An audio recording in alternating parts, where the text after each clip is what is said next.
Dave, I got a hard outage. At what time? 2:40. 2:40. Gotta go pick up my kid and then I'm going to party to the shoot. Oh, you are. Okay. Almost ready here.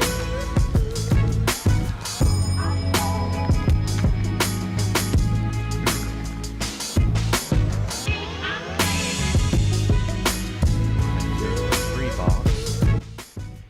All right. Hello, everybody filing in. I think we are just about good to go. Yes. Who we got here? Who we got? Jeremy, Paul, That's me. Vernon, Sarah, Jeff, Brett, Todd, Rev, and the rest. And the rest. Blue. Is it Blue Woods or Blow? Blue Woods. It's blue. Oh, It's blue. Blue. It's gotta be blue, right? That's what I thought. Blue. But Yeah. Brett, what's up? All right, I think we are good to go here. I'm gonna go ahead and bring up my audio recorder. Test. I'm hitting record. Yep. So if you want to go ahead and I start am rolling your as well. Randy recording. and Steve, if y'all want to Recording start too. rolling. Awesome. Okay. We're gonna do a sync clap, which will be 1, 2, 3 clap. Okay, get ready. Okay. One of y'all has to do Just it. one of y'all. Yeah. Yeah. Oh, we got to do it too. Yeah, one Somebody's of you got to has do to it. do it. Yeah. Yeah. Who's gonna do it? All right. Yeah, you do it. All right. 1, 2, 3. Perfect. Perfect. There's All right. something up. It's all right. It's just a place for us to line Yeah. everything up. Yeah, it's fine. All right. It's actually Randy's favorite part of anything we do is the same clap. We got everything ready. I got my puppets ready. The new puppet ready. Oh boy. I just have to apologize at the terrible English accent this new puppet Oh has. gosh. It's really bad. You couldn't New have bought people's people, better I'm telling accent. you. What'd you say? You Steve? couldn't have bought one with a better accent. Yeah, I know, right? All right. I think we are good to go. Grabbing my notes, and we'll get going here. Yes, it is blue. Blue. Okay, that's Blue. what I thought. Yep. All right. Here we go. What's up, and welcome to another Mograph Mocast. I'm Dave. And I'm Matt, and joining us from Archiform 3D, Randy Miller and Steve Bell. Hi. And Mograph is a supplement to our site, mograph.com, which is a motion graphics tutorial site with tutorials, plugins, podcasts, and other Mograph stuff. And on the show, we talk about everything ranging from motion graphics to Cinema 4D, After Effects, plugins, render engines, doing business, doing taxes, being a contractor, or working for the man. You can email us info@mograph.com. Let us know what you think about the show. Questions, comments, concerns, queries, grievances, all that stuff. Artist suggestions, and loser conservative posts that are posting on Yep. our comments, because I don't understand what that has anything to It's do all with the right. show. I already reported them. So, reported and flagged. Gotta love Yep. that stuff. What's the point? What is the point? Right. So, on the show today, we are going to be talking about architectural rendering. Yes. Very A excited little bit about outside this. of the wheelhouse, because we're trying to expand into more 3D areas, not just Yeah. the Mograph flashy stuff, but everything that everybody does with 3D software. And sorry, Matt, what were you saying? No, I was just going to say, like, I spent a good, like, year and a half of my life at a job where we were doing interior 3D renderings and stuff like that. And I went from being really crappy at it to, like, being halfway decent, but my boss still telling me I was really crappy at it. So I'm excited to talk shop. Yeah. Well, we got a couple updates that we wanted to go through real quick. We want to remind everybody about the meetup. The meetup is going to be in Yes. Burbank. What's the date on that, Matt? It is December 4th at, I believe, noon. From noon to 6. You believe? Okay, good. I believe. Good. Yes, from noon to 6. So Yes. we'll be hanging out, hanging out. We got a food truck coming. And we'll just be hanging out, talking shop, playing Frisbee, playing cornhole, and hacky sack and all the good fun stuff. So it should be a good time outside. Just a good chance for all of us to hang out outside together on a Saturday, and be together as Mographers, because we haven't gotten to spend any time together this year besides Camp Mograph. I am not going to be there. You won't, Lim. I am not going to be there, and I think I will. I think I just need to say that because a lot of people were surprised I wasn't going to be there. But with the new baby and everything right now, it's just a lot. We got a lot of projects going on, a lot of background Mography stuff going on, and it's just not something I could make. But a lot of people have suggested that we do the Segway with the iPad on it, where you can see my face and I can just roll it around and control it in the park. I mean, we should look and see what it costs to rent one of those. Yeah, I'm sure that's really expensive. I mean, you never know. And then you just go like, there's a hill that you just go like driving down on accident. Yeah. So that's not covered in the insurance. Question. But sponsors. Real quick. Yes, that's what I was going to say. Big shout out to our two sponsors for the event, Maxon and Otoy. Super excited to have them on board, helping out, helping cover food truck and all the fun stuff. So excited to have Maxon and Otoy helping us out as our sponsors for this event. Yeah. So we're hoping to do a lot more of these, next year. Like some more local ones. That's kind of things that we've been talking about. But this is the first little Mograph meetup in LA, which is exciting. So, and we also have a new article out if you want to check that out. A space opera. It is kind of like an anime type piece, and it talks about how it was done in Cinema 4D, Redshift, all that. You can check that out. And then class update. I do wanted to give a class update because I've been desperately trying. See, this is why I can't go out of town. Like, I can't even finish the class. Too much stuff going on. Finish the class and then come out of town. Yeah, if it's done by then. I'm trying very slowly. Every spare moment I have. Though it's really the promo that's holding it up right now because it's kind of a complicated promo. But the renders are for the most part done, and so I'm trying to do like a final. Pass on that, get it rolled out. Everybody can watch the promo, and you'll see what I mean. Like it's not an easy thing to set up. It's a bunch of iPads with a bunch of video playing on them, and it's rendered with the video, so it's like image sequences and just a lot of work. But it's almost done. Good old image sequences in Octane. And once that's done, I'm gonna go ahead and finish it out, do the audio, and we got to make sure the site's good. The class is good to go. So class is great. Yeah, I'm really excited for people to get their hands on this one. Yeah, if you want to sign up to get alerts, you can do that on our site as well, mograph.com/notification, I think, or class notification, and you'll get an email when it's officially released, like right when it is out and available. And Discord, we were going to talk about our Discord as well. It's not like we're not getting off of Slack. It's not. No, Slack's still like there. That. We're also starting to Discord. I know a lot of people like Discord, and it's also a great way to hang out. That's really what we're using it for.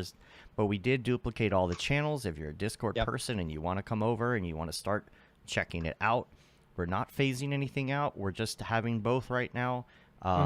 Mainly because it's fun to hang out and video chat with people all day if you're stuck in your office. Earlier today, they were putting a giant rock on top of the grotto for our pool that we're building, and it was very precarious. And so I streamed my camera to the Discord, and we had like 10 people in there all freaking out whether it was going to fall over on someone. It was cool. Yeah. Vernon says, I'm Team Discord. I think we're going to have Team Slack and Team Discord. Yeah. Battle it out. You know? Yeah, but we were watching these guys move this giant, like, 1-ton slab of rock and just hoping that it did not fall. Now, if you were watching it on Reddit, I think if you were an audience in that audience, you'd probably be rooting for the rock to fall. Yeah. But we were watching and holding our breath. Part of me was rooting for it to fall, but I didn't want to deal with the repercussions of it falling. And I'm really hoping to get in that hot tub before Thanksgiving. Yeah. So It was we the almost, thriller. if they were still working on it, we actually had a feed we were going to show. Yeah. Have the pool cam down in the corner. You can see what was going on. But yeah, Discord, get in there, hang out with us. Like during the day, office hours, if you're working, it's something where like your friends can hang out, you can chat, you can mute it if you want, and just like have friends. Just feel that comfort of like people. If you're working by yourself, sometimes it's nice. And that's all I got on the week wrap up stuff. So one real quick topic I do have for Ravcock. What's your flavor? What's your flavor? Topher.exe. That's actually somebody's Instagram name. Topher.exe. Okay.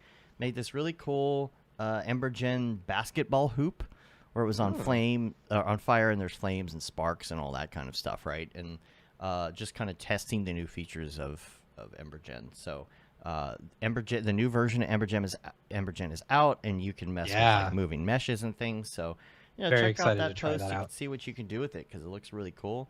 We do have some render stuff we want to talk about, but we will talk about that in the drop because it's I just about I'm not RNDR. sure if we mentioned it last week, if it was out by then, but Octane version 2021.1 is officially out for C4D, which is great. I just updated this morning. I just updated this morning, and it seemed pretty stable. You know, I was having problems with, I don't know if it was 2020.3 or whatever, but it kept crashing every time I was rendering. Maybe my scene, maybe I'm doing something wrong. Yeah. I didn't get crashes, but I had to adjust all the white balances on one scene. Do you Outside of that, I did a lovely job. Great job. Yeah. Yeah. Yeah.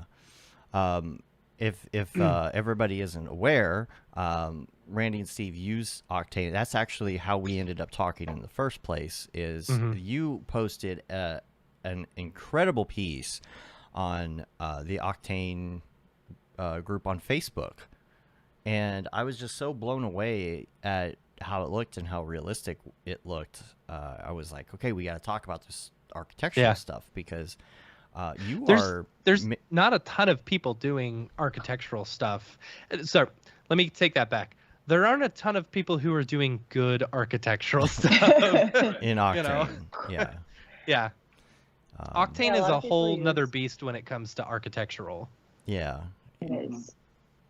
A lot of people use what? A lot of people use the other render engines to do architectural work. Well, typically V-Ray owns architecture. Yeah. We're different.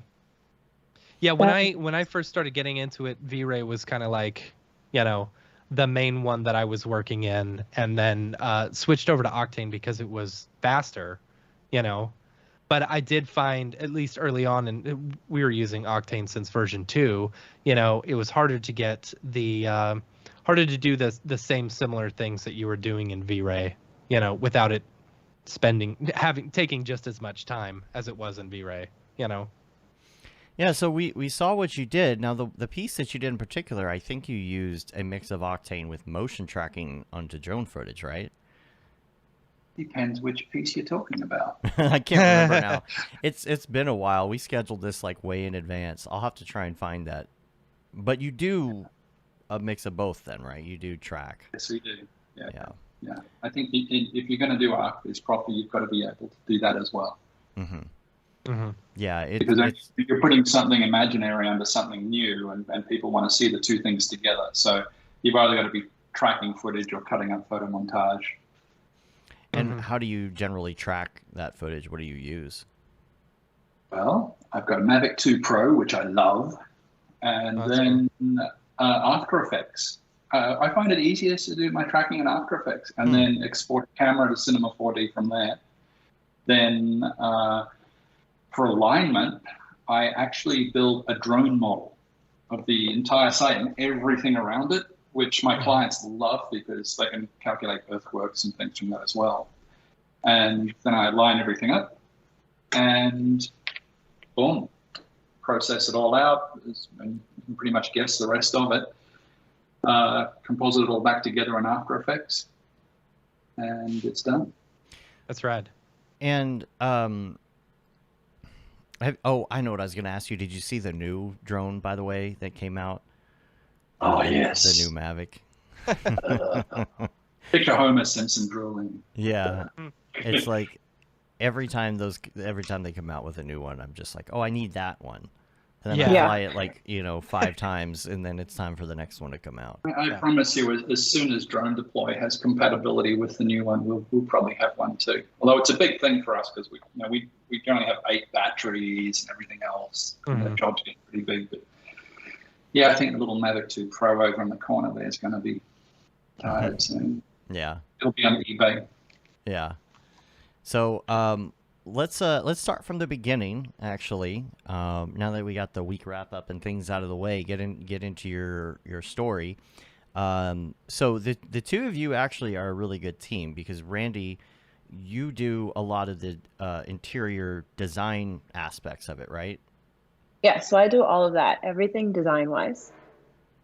And what is your degree in? So currently, okay. So and I'll also say it doesn't have to be a degree. A lot of people on the show did not get a degree, and they're really good at what they do. I don't have a degree, but I actually there was no 3D when I was young. So I actually went to college to get a math and statistics degree. Okay. And then I stopped that, and then I went into radio. So I did radio for 3 years. Nice. Cool. And then I just kind of was dropped into this, literally. Interesting. Dropped into it mid-project. Yeah. How did you meet then? At a bar. At a bar. Oh, that's hilarious. That's So- great. It was, For something totally different, too. and it wasn't like a hit or anything like that. I had a project here on the island that I was working on, and I was sitting around with Chima and Harry at the other end of the bar from where you were, and I said, we need greeters. We need nice people to meet people as they come on the island, and possibly as early as next week. And the guys come up with all these suggestions, and I said, no, I need someone that just looks genuine, fresh-faced, genuine, and I pointed across, like her over there. Literally. Oh, no way. Like her over there. And they go, what? Her? Yeah, look, she looks genuine. She just looks like a real person. And I said, go talk to her. And they were too afraid. So I went over there and gave you Harry's card. Yeah. And then I realized that she wasn't just a fresh-faced looking, genuine-looking person. She's quite a brainiac as well. And that's, bit by bit, we ended up working together all the time. That's been going on for 8 years. 8 years now. Wow. Yeah. That's crazy. And now I'm sure that the math helps though, right? Like the I don't have to think about those complicated things. I just give it to him. I'm like, I get to do that. you do that. I make it look pretty. You figure out how to make it work. Mm-hmm. Just make things look pretty. It's way more complex than making things look pretty. She's really selling herself short. Yeah. There's a lot of work that goes into it. So I feel like with interior or with like 3D interior scenes and stuff, like it is an art form in the sense that you can't just build out a scene. You've got to know how to light it correctly, specifically for interior design, and you also need to have that eye for design, what is going to, different what's textiles and different, I don't know, accent pillows or different decor throughout the room and stuff. It's a lot. Basically, yeah, it is, because in 3D, texture is not the same. In 3D, lighting is not the same. In 3D, color is not the same. So there's different aspects that you have to, for instance, if I put in a regular sofa with suede, it's not going to come out how it looks in real life. We have to actually play with the texture itself. You have to work on the texture. So there's a lot of aspects. Or the size of a tile, you have to play with it sometimes to get it perfect. The texture on something. And then sometimes we're locked down with something that's locked into a specification. Yeah. A client needs this to be this color, this shape, this size, because everything that we do is to scale. Yeah. Right. Yeah. I've also found that sometimes I've sometimes had to exaggerate certain textures or something. Like say you've got a really fine, like, I don't know, corduroy texture or something like that. You know, you're not going to see it when it's too far away, but if the client wants to see that, you sometimes have to make it bigger so that it's more noticeable. Yeah. So with textures, we do that. We try not to do it with actual objects. Right. Yeah. Right. We our clients are always concerned. I mean, we can decorate these buildings up as much as we like, but at the end of the day, our clients are taking contracts on properties, and if we misrepresent by scaling things wrong, Sure. like making the sofa half the size it should be, so as a room is bigger. Now, I know a lot of people do that. Yeah. But it's like just asking for a lawsuit. Yeah. Right. Yeah. Exactly. Are it brings up an interesting question when you're working with clients and stuff like that. Are the like the furniture and everything that you're using to show off how it's going to look, are they actual like items that they can purchase, or they're like, hey, these are the items that we have, you know, we would like to see how it looks in there? So basically, in the beginning, when 3D was a baby, because I feel like in the last 8 years, it's grown so much. Oh, absolutely. So I had to, in the beginning, get stuck with basically what was the best quality pieces that were offered on the internet at the time. Gotcha. But now, everything I can have models. So I don't so much look for what already is in 3D. I just kind of design and then give it to someone to model it up, or him to model it up. Like, hey, I need this sofa. Yeah, hey, I need this sofa. Hey, I need you to build me a cabinet, and I need these things on the shelf. So that's cool. Yeah, but everything that we put in, you can purchase. That's cool. So when the client's looking at it, like, are they specifically requesting that furniture, or that, like, they're like, okay, we've got this, we need this scene, you know, or are you just I typically get free reign. So I typically get free reign to do whatever I want. I follow a demographic. So basically, when we get a project, the first thing I do is figure out who I'm selling to. The next step is how am I going to get this project sold, and then how am I going to make it look pretty? So I then go and I from an interior standpoint, I decorate like it's like I'm decorating a standard house. And then I get everything made. We place all the furniture, and then we add the aspects that 3D would have an effect on, like texture, size, lighting, colors, all of that after.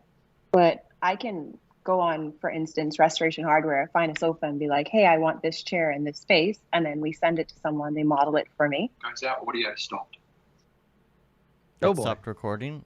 Are you sure, or does it just look like it's not moving? Sometimes it just doesn't look like it's doing anything, but it's still running.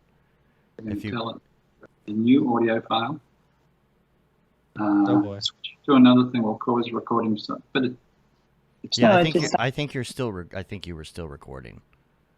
No, don't continue. Okay, we're still recording it. Yeah, great. Yeah. The waveform gets so long that it looks like it's not doing anything.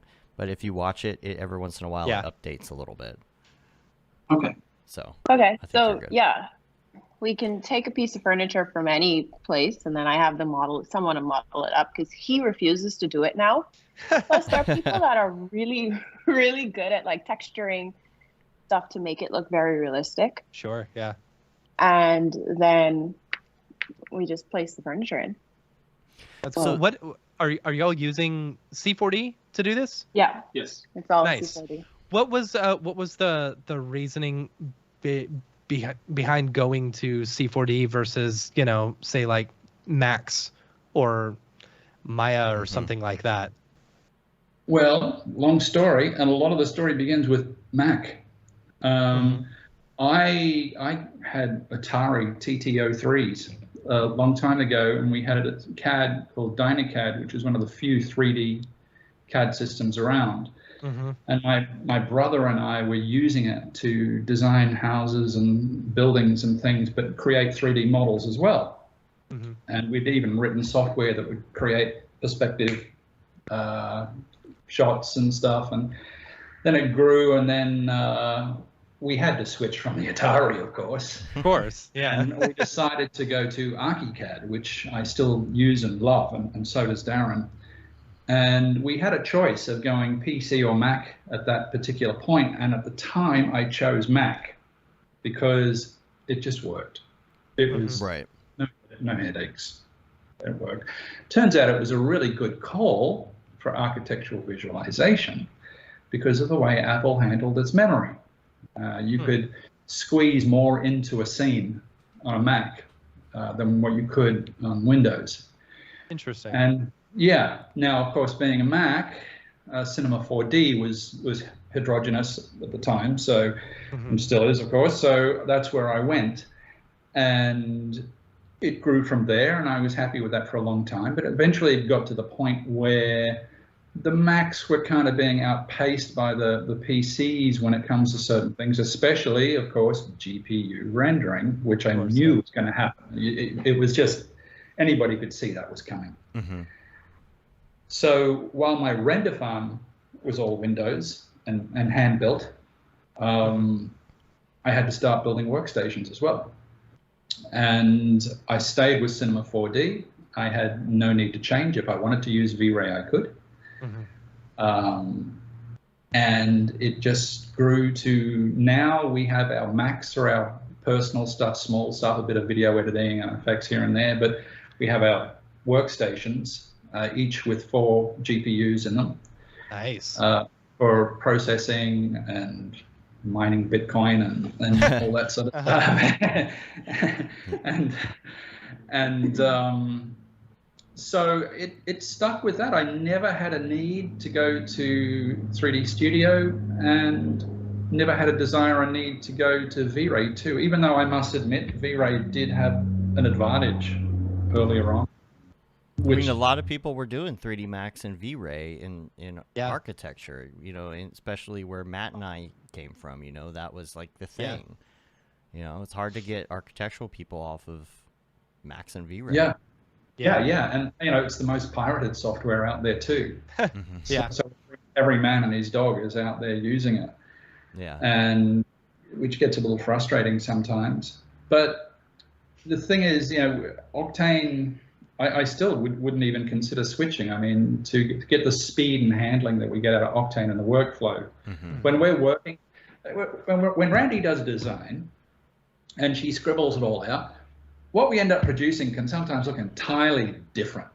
And we sit there side by side, like a pilot and a co-pilot, and we've got the 4 screens up, and we just work, and we just change it, we look at it, and we have the preview window in Octane running non-stop, and we just design and just run and run and run. The system is so slick that I actually feel sorry for people that can't do that. They have to change a thing and then render and wait. And change a thing and render and wait. That was the worst part about working in V-Ray and stuff. You'd make one little tweak and then you'd render and you'd wait 15 minutes for it to render and then, okay, that's not good. It was the immediate feedback that like sped up our workflow like tenfold, you know? The render time may have still been the same because we were rendering path tracing, but because we got that instant feedback, it was like, okay, you know, we know whether we need to make changes or not. Yeah, and if we like what we see, we run with it. If we don't, well, let's keep tweaking it until we do. In real time. Tell us about the types of projects you work on, though. I don't think we've really, we haven't really dived into like what kind of architectural renderings these are. Who are your main clients? So typically we deal with property developers, so people that are offloading condos, anything in the luxury market from 600,000 up to 5.5 million, I think, I've been working on is the largest. But basically we work on condos, but we do everything. I mean, we've designed islands, cities. We've designed airports, we've designed hotels. We do it all. We actually, and when she says designing, we get a lot of people come to us and they don't have an architect yet and they don't have a clue yet, but they want to get their ideas down pat. And fortunately, my background means I can put it all together, shape it all up. Sure. Sometimes I even take it to the point where they'll sell the project off what I do and then pass it to whoever the local architect is to finish it. That's funny. Yeah. So the type of projects, I mean, it's easy to say what we don't get much of, and what we don't get much of is housing. Yeah. Because housing, you've got maybe one or two houses going together, but you've only got this little tiny budget. Whereas that one you're showing now, it's I think it's 20-something stories. There's 4 units to a floor, so there's a lot there. Yeah, I think it's they on the start water. at like $1.5 million. Yeah, so they can afford us. Yeah. But That's we do beautiful. everything. Man. Anything possible when it comes to selling property. And you have a ton of stuff on your Instagram as well. I like the picture of you here with the controller for the Mavic. I don't. This might have been the one. I can't remember. Man, look at the size of that scene. Well, that is done with drone deploy. So I flew the drone over and captured it. No way. And this is during COVID, so I was That's actually here. It's in the Bahamas. It's right here on the island. Yeah. Wow. That is incredible. So drone deploy, it basically goes out, right, and it does kind of a grid pattern with the drone, right, and it just kind of flies a grid pattern over the whole thing, and then it puts it together in 3D. It does that the 3D assembly too, right? And it's wonderfully accurate. Yeah, So- it's really incredible how you don't see a lot of like artifacts or anything in this in particular. Like it's just it's geometry. It's photo map geometry that you get. So Well, when like Google does their version of this or whatever, sometimes you get a lot of mistakes and things in the geo and things, and this is really dead on. And are you able to take measurements and things from this as well once it's done? yeah, everything, volume, distances, heights, everything, and it is accurate to with like 1/8 of an inch or something. Wow. So we have a thing that every job we take on, we go on site, regardless of where it is in the world. So jump on a plane, go there. First thing I do is I run the drone over it and build one of those models. Yeah. So now we got something we can talk about. Let's check it out from different angles, what we're going to do on different things. And then, of course, I can take my 3D and then drop that into it as well. And, of course, for the camera tracking, perfect for getting the alignments right. So... Okay. Yeah, absolutely. Like this shot that we're looking at right now, you're mixing 3D and 2D. Sorry, 3D and live footage together. But yeah, what you were touching on there, I wanted to go through the process a little bit because somebody says, I want something. You drone it, you start designing, and kind of like it's interesting. Lately, I've been working with one particular company, and I can't. It sucks because it's highly NDA'd, and I can't really talk about anything except this. Is that we're doing things a little bit backwards. We're doing things before the engineers are engineering things. And I feel like that's kind of like what you're doing too. You were saying that sometimes people don't know what they want. They don't have an architect or anything yet. They just want to start with the concepts and things. So, maybe you give this to somebody else and they design off of it. Does it come back around? Do you make adjustments when done, or is it pretty much just for the visualization? All the time. When we take on it, look, we're really different. Most companies say, okay, it's this much per rendering and this much per second for animation. We're like, we're going to charge you this great big number for the project. And whatever we've got to do to get you across the line is covered. Not one more penny to pay, and that's it. And it actually works out very competitive to the people that charge per rendering or something. Right. So yes, things always come back, and we're always glad to look at them.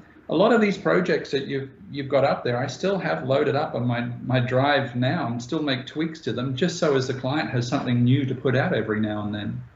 Because I like what I do too, so it's kind of nice to go back and think, I thought of a better way to do this. Yeah. Right. And I tweak it and I get it to the client, and they don't expect it, but they've got something new for Instagram now. And then, so do you kind of do like a almost like an empty building, and then Randy fills it in basically? And then the other question on that is Randy, how much do you like work in 3D, or do you just ask Steve to do it and then you go about like working with the client? Like, what's the flow in that process? So it depends on what we have going on. So for instance, for a condo, usually there's a main designer, like an interior designer that's working on the common areas. So we do everything. So exterior, interior. And so I would basically because we also have to think about from a marketing standpoint. So outside of just it being pretty, we have to think about this actually has to be marketed. They have to take this and sell this. Real estate agents have to have it. So I try to make everything a bit like flow together with what, if they have an interior designer already working on the project, something that their design scheme put into the units that I will design. So how it works is, like I said, I can source 3D. I don't physically work in 3D. I sit next to him and he gets that done. I don't have the patience for it. It's very frustrating, especially when we first started, because it took like 10 minutes to move a couch. That was, for me, I would scream. But so I sit next to him and I know how to basically do stuff now, but like I don't have the patience for it, like I said before. As far as how our workflow goes, I go on my own and I come up with a design scheme and concept, and then I source all of the 3D pieces that I would need. I used to make him build everything. He used to be so mad. So yeah, I didn't have a life. Yeah. Could you imagine? Because in the beginning, I think we designed, like my first project, it was 4 units, and each of the units had 4 bedrooms, 4 bathrooms, a kitchen, a dining room, a den, a living room. Jeez. So that's like 20-something pieces of, chandeliers, like 30 lamps, 18 beds. Like it was insane. Yeah.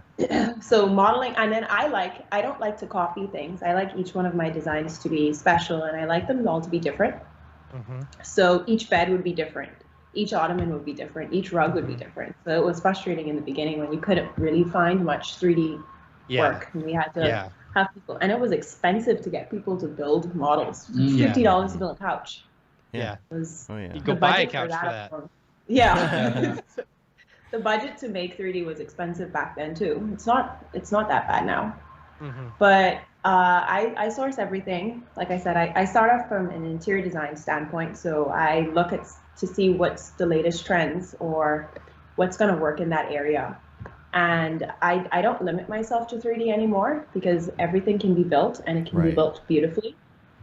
And I design basically how I want the space to look, and then I sit next to him and then say, okay, well, I also source the furniture and everything in 3D, and then I sit next to him and say, this is what I want. Put this in 3D. And then I normally, that night or something, I'll put everything in place, and the next morning we just hit it and start, making it because groovy. it's not like you can buy stuff and then place it. You actually have to place it and make sure that it sits right, make sure that the angle's right, the texture's right. So it might be like a week or 2 of getting things ready, and then a week of it's just sitting side by side, cranking designs out one after another.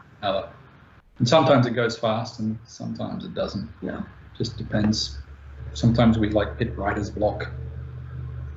Sure. The most, because you're working on like 8 bedrooms, trying to make them all look nice, right, realistically. And different. That can be difficult. Yeah. It's challenging.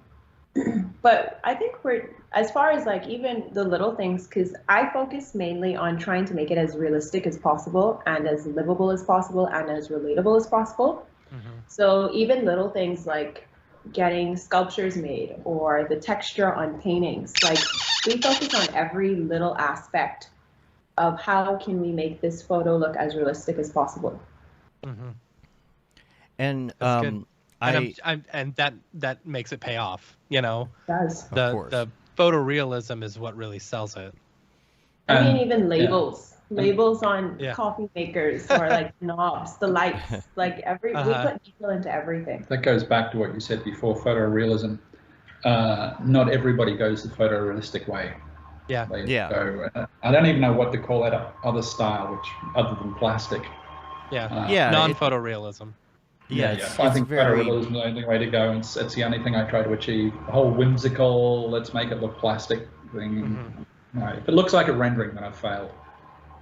Yeah, a lot of the basic, like even architectural apps look like that too, and I'm wondering if people are using just certain apps that are made to make that stuff and not specifically like custom designing, you know.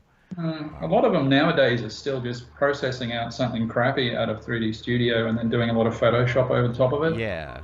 Which is why they can't produce animations, because they can't move the we only use Photoshop for toning, color toning. We have a lot of questions as well. I want to go back a little bit. One of the things I did want to ask you, Steve, is I don't think we asked your background in particular. He's like, I'm out of here. I don't want to talk about my background. Somebody's doing yard work out there. Somebody's out there. So, how did you get your start in this? Did you go to school? Like, what's your background as well? I don't think we asked you that. It's an architectural background, and I got into computers before pretty much everybody else because I've always had shaky hands, so my handwriting sucks. Terrible. So mine too. Back in the days, I had to use. No, it's like scribble. I would have to use stencils, and with my drawing pens because my handwriting was always terrible. It's the only way I could produce some decent-looking drawings. And I thought, this is just crazy. So as soon as computers came out, I was straight out there. I got to get me one of these. And now I'm typing, and I can type really well. And so I was producing CAD, and then I thought, well, 3D is where it's got to go. This is so pushed very, very hard into that, and then switched to Archicad, which is just 3D made for architecture. Yeah. And then everything just sort of, I've done property development, construction, and a whole other kinds of things. Some of them not even really related to what I do now. And it just evolved from there to what I like to do. I mean, if I don't like doing something, I don't do it. And I really like doing 3D, and I like imagining things and creating things and doing stuff. And I like digging around in computers and buying new video cards and things like that. I'm a geek. Do you questions here in the chat? Thoughts on 3D printing in the architecture industry? That might be referring to like, I'm not sure if that's referring to like 3D printed houses or. Yeah, I think that's a long way. Are they talking about it as far as like in construction or in actual like building a 3D model just to sit on a table?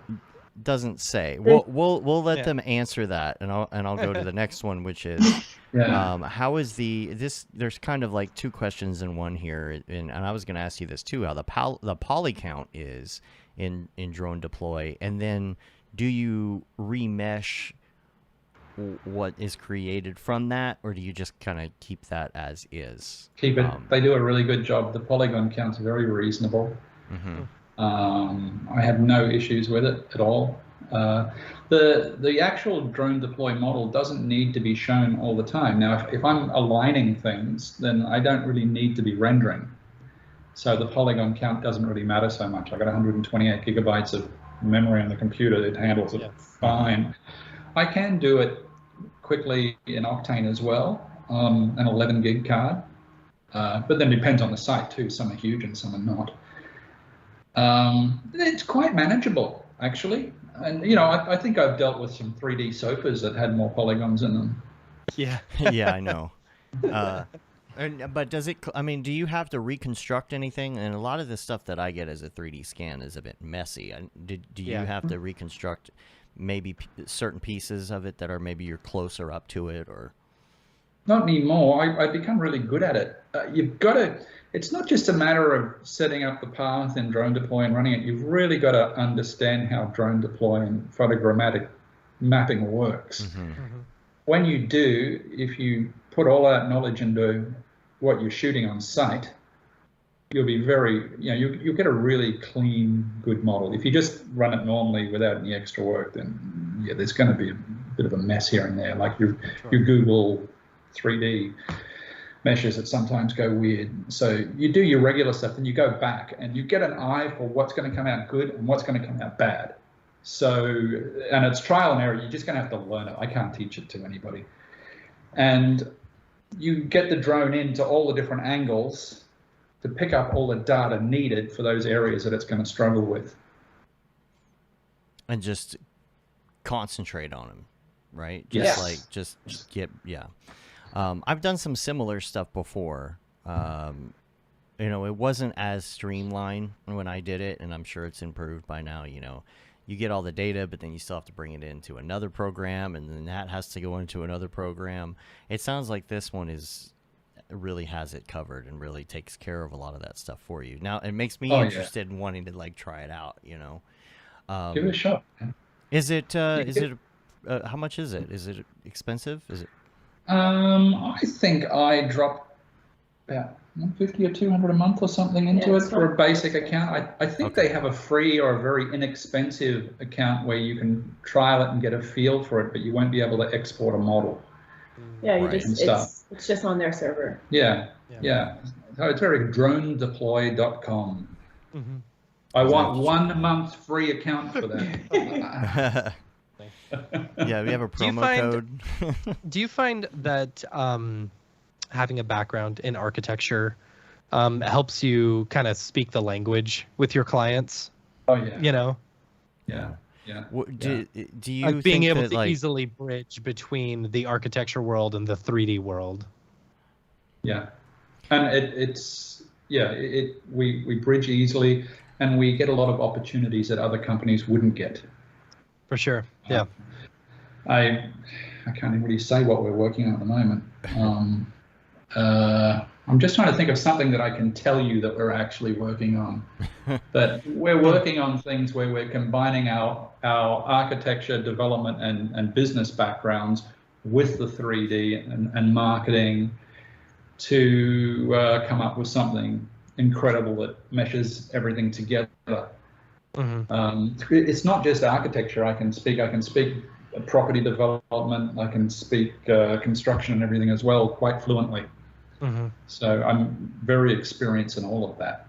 So pretty much any project that's dropped in front of me, if it's architecture or building or development, I've got it.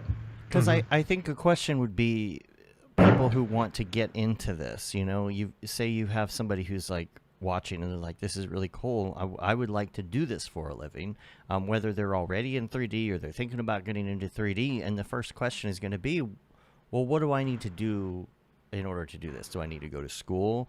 You know, do I need to just hang out at a bar until somebody discovers me, comes up to me and gives me a card, and just hang at a bar looking natural, look genuine, and because you don't necessarily have to have a degree in architecture. No, I don't. So it's like, you know, if you could go back now and say, okay, well, what is the best way to get into this in hindsight? You know, like if you were to do it right now, what would you do first in order to launch something, in order to launch a company, and then of course gain traction and get customers?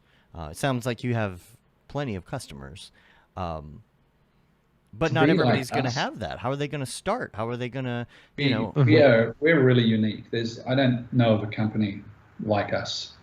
So we do everything. Like we do the design, we do the 3D, we have the construction and the interior, and the architectural background.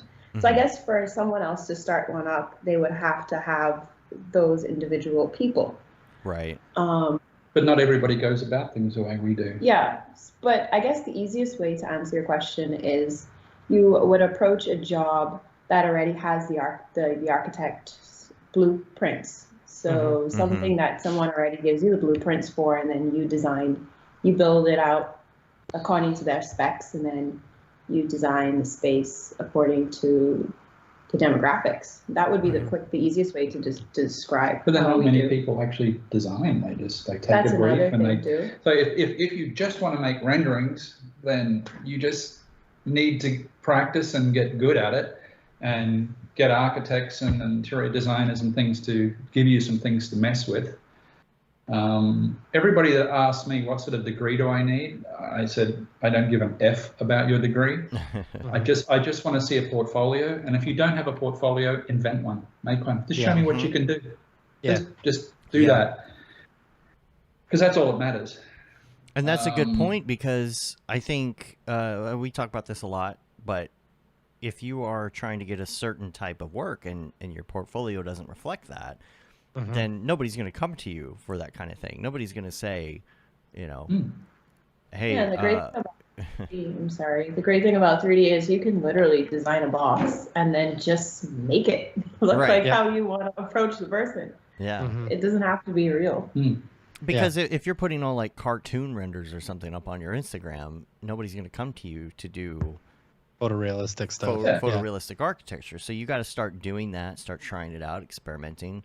I wouldn't say do it daily, because I think that's a lot to do in a day. But there are a lot of things. You know, where Matt and I come from, we did 3D, and our art director, when we were there, he came from an architectural background, so everything he was doing was in 3D Max.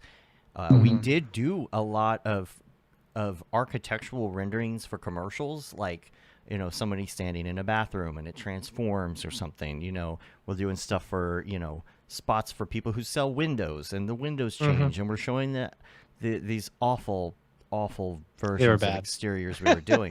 But the one thing that, you know, he did teach me anyway when I was building stuff like this were the little details that I didn't know about when it came to architecture, right? Like, I would make a box, and I was like, okay, here's my room. Well, you look at it and you're like, why doesn't this look right? And he's like, well, you have no trim. I'm like, oh yeah. Rooms have trim. That's what everything has bevels. Yeah, everything has bevels, and things that are very important. Yeah, and a lot of people don't even really think about that. But yeah, you look at the trim in the bottom, look at the carpet, look at crown molding, look at and when it comes to windows, gosh, when you're trying to do windows, there's all these little details and stuff in it, and Archicad eats that up. Yeah, it's very easy to think, oh, it's just a box with some furniture in it, but there's a lot more. Even textures, like on a wall, for example. You know, you do a flat wall, it's going to look very flat. You've got to add some texture into it, and then maybe a little more broad texture.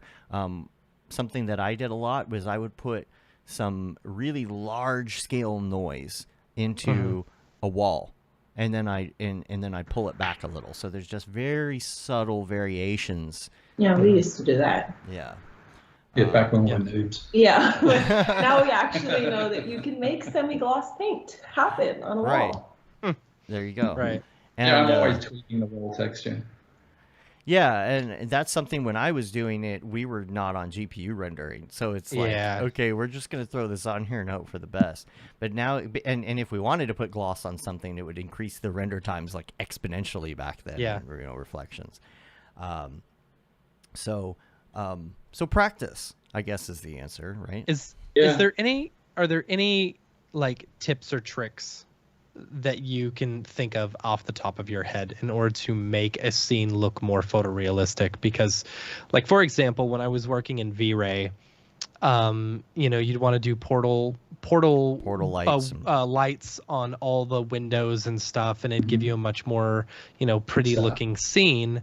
But that's not, you know, portal materials in Octane have never really worked that way. You know, I don't use the portal material in Octane at all. Actually, I haven't just put it in area That's light. its version 2.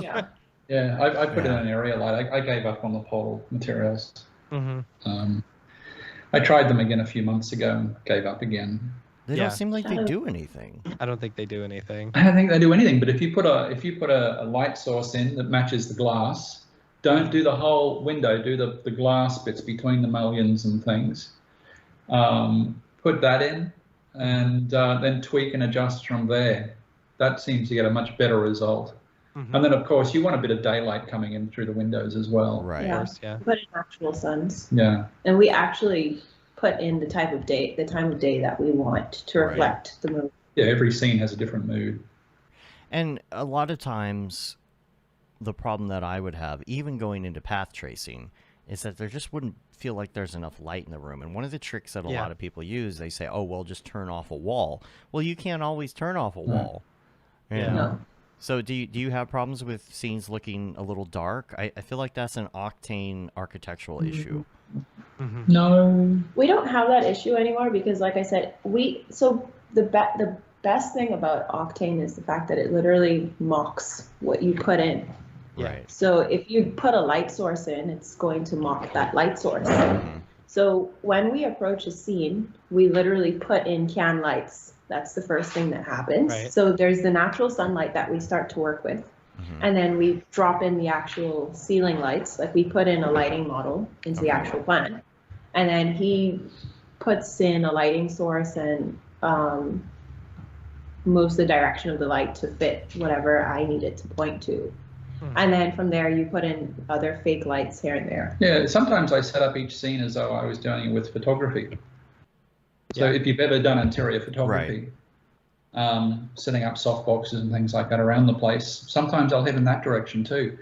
Lately though, you know, I keep all my Octane settings cranked all the way up and just bouncing enough light around, if you've got the GPU horsepower to do it, might as well. Comes up so much more realistic than putting in the equivalent of studio lights and things.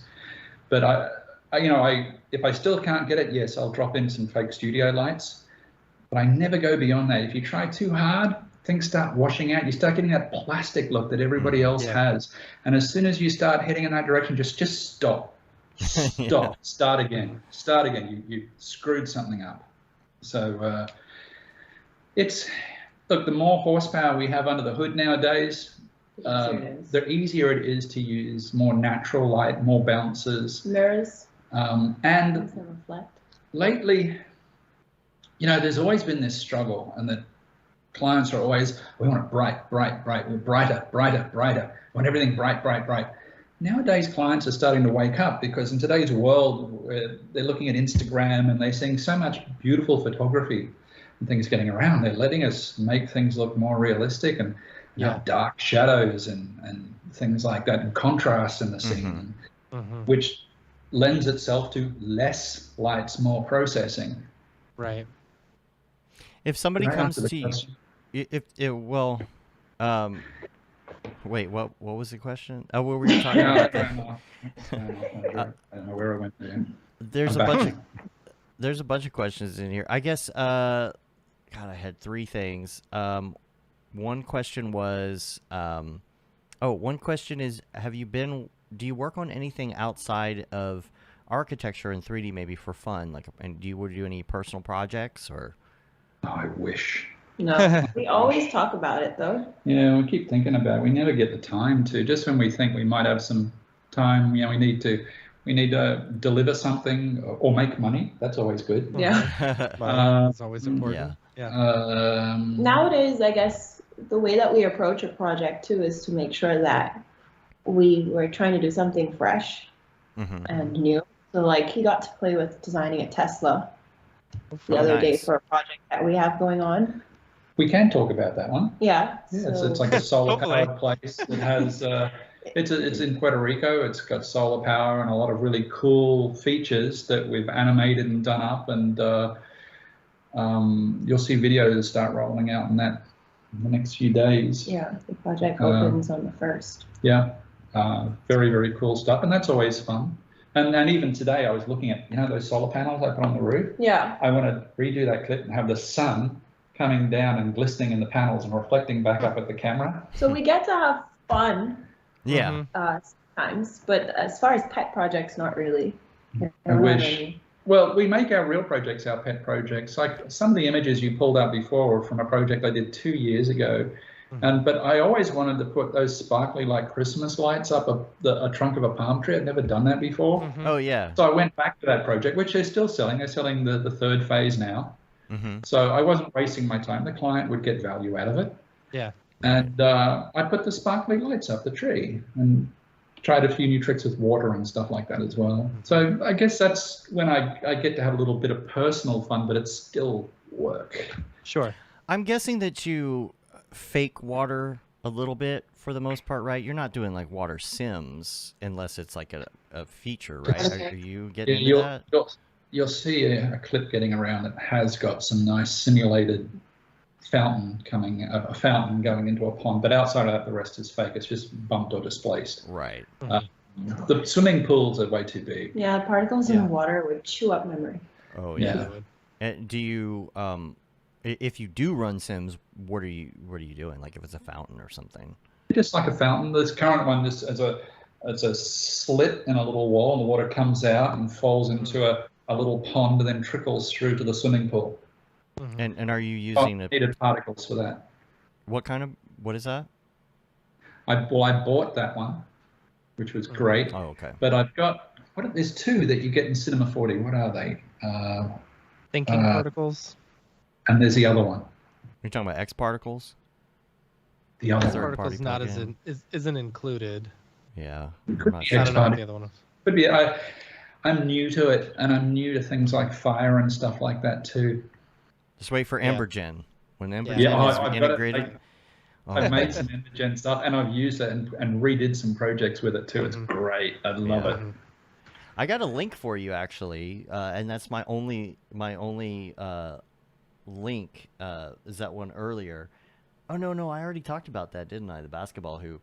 But the other link that I do have is, I just wanted to mention real quick before I forget. There is a video called Safety First, 599 Days of the Invisible Wall. So check that out. I just wanted to get my links in before I forgot today. The other questions that I had for you, there's one from Brett Lewis that says, what do you use for 3D crowds? I use Anima. What is it called? Anima? Anima, A-N-I-M-A, by AXYZ. They have a wonderful set of tools for populating things with people, doing all kinds of stuff and weird things and crowds and stuff. It's pretty damn good, and it works quite smoothly. The polygon count gets a little high though, so I can't wait until I can afford more 3090 cards. To handle that. Them. If you can finding it would be the issue. Yeah, finding. Well, you can have one if you're prepared to spend a whole lot of money. Yeah, for sure. Yeah, I'm looking at this this site right now. There you go. I'll That's mute it here so I can play this video and see what we got. But standard corporate video, something. Come on, get to the 3D stuff. Let's see what we got here. There we go. Yeah. People. There we go. Oh wow, there is a lot of control in that. Yeah. They actually don't look bad either. Yeah. Because I've looked for people for stuff before, but sometimes it's slim pickings. Like sometimes they're, expensive, or they look very look fake, awful. Yeah. So this looks like you have a lot of control over what the people are doing and everything. So, do you use render farms? I avoid them. It depends on the project, how large it is, the time frame that we have to pump it out. I would rather just buy another video card or build another machine than use a render farm. We have 2 machines, so they kind of pump out. They can just keep up with us.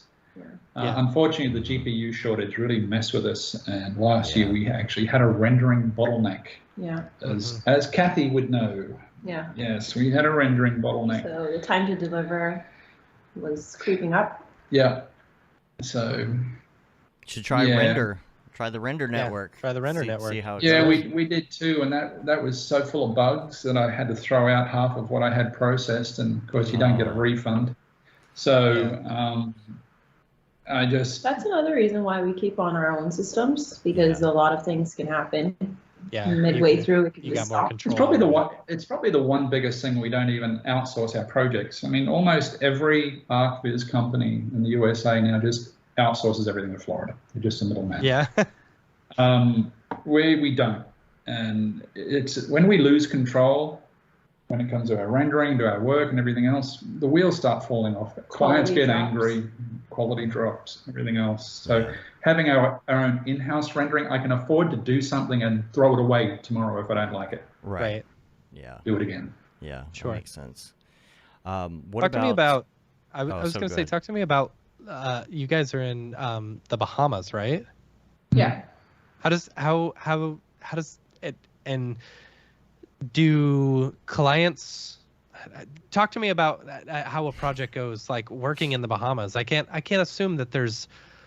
I don't know, but it is a luxury island. About like people like being like on getting site or jobs and something? stuff like that, you So know? we don't have work here. If that's what. Yeah, like, I Most mean, of our work is. We have no projects in the No. Bahamas. So Right. all of our work is either in the United States or anywhere around the world. So the Caribbean and then I guess the Middle East. mhm. So basically, we just have a social presence and people know that who we are. Mhm. So we jump on a boat and head over to Florida and then meet the clients, get on site. He Mhm. takes his photos and then we jump back and we do our work here. Mhm. But I mean, it's only a few hours away. It's 30 minutes by flight, 4 No, it's hours. not 4 hours on boat. No. Yeah. Yeah, by the That's not time bad. we get out of the canal here, we're pulling up in Miami about 4.5 hours later. Yeah. Yeah. And we just park. We go see all our job sites. We go see our clients. We take whatever pictures we have to take. Maybe hang out for a week, have a vacation from the Bahamas, Right. Sure. and then cruise back and get into our work and stuff. Because I've worked from home for a very, very long time. Mhm. So, and it looks like you guys probably work from home too. Oh We yeah. do. Yeah. Oh yeah. Exactly. So my home happens to be in the Bahamas. Yeah, That's and nice. is that where y'all met, or did you go out Yeah. there later? Yeah. Oh, you met there. Okay, I was curious about how both of you ended up there, but it's because you were. So both I'm there. Bahamian. I'm Okay. from the Bahamas. Okay. And I'm from Australia. So when did you move? What brought you to the Bahamas? I had so much work going on in the USA, but I didn't want to live in the USA. Gotcha. I wanted to live in the Bahamas for various reasons. And so I bought this place. Maybe that was a good idea. Maybe it wasn't. I don't know. And I don't know. This is just the way it's evolved. Now that everybody's comfortable with working remotely, and and everybody communicates via email. Look, the only time your phone rings nowadays is somebody's trying to sell you a car warranty, right? Yeah, exactly. Right. Exactly. So the world has changed, and Yeah. as long as I can get on site, I mean, I can be anywhere in the USA tonight if I need to be. Right. Mhm. So I can get to a client, I can be on a job site. And even if I was based in Florida all the time, well, how's that going to help my clients in New York or Saudi Arabia? Or, Right. Right. So, Yeah, it might as well It's be so the same funny. place. Everybody adjusted to Corona. We stayed the same. Yeah, we stay exactly the same. I feel like we kind of did the same thing too. Yeah. You know, we were already kind of doing this thing, and that's the thing. It starts with an email or a text or however you get introduced to somebody, and then it goes to a Zoom call, and you never even get on the phone. So what does it matter where you are unless you got to go to the job site? So Yeah. Well, you got to, but we still go to every job site. Yeah, You- we go on yeah. every side. We meet every client. You cannot genuinely do a job unless you can walk all over the site, see what's around Right, it, get sure. a feel You gotta for see it, and understand the client and the project.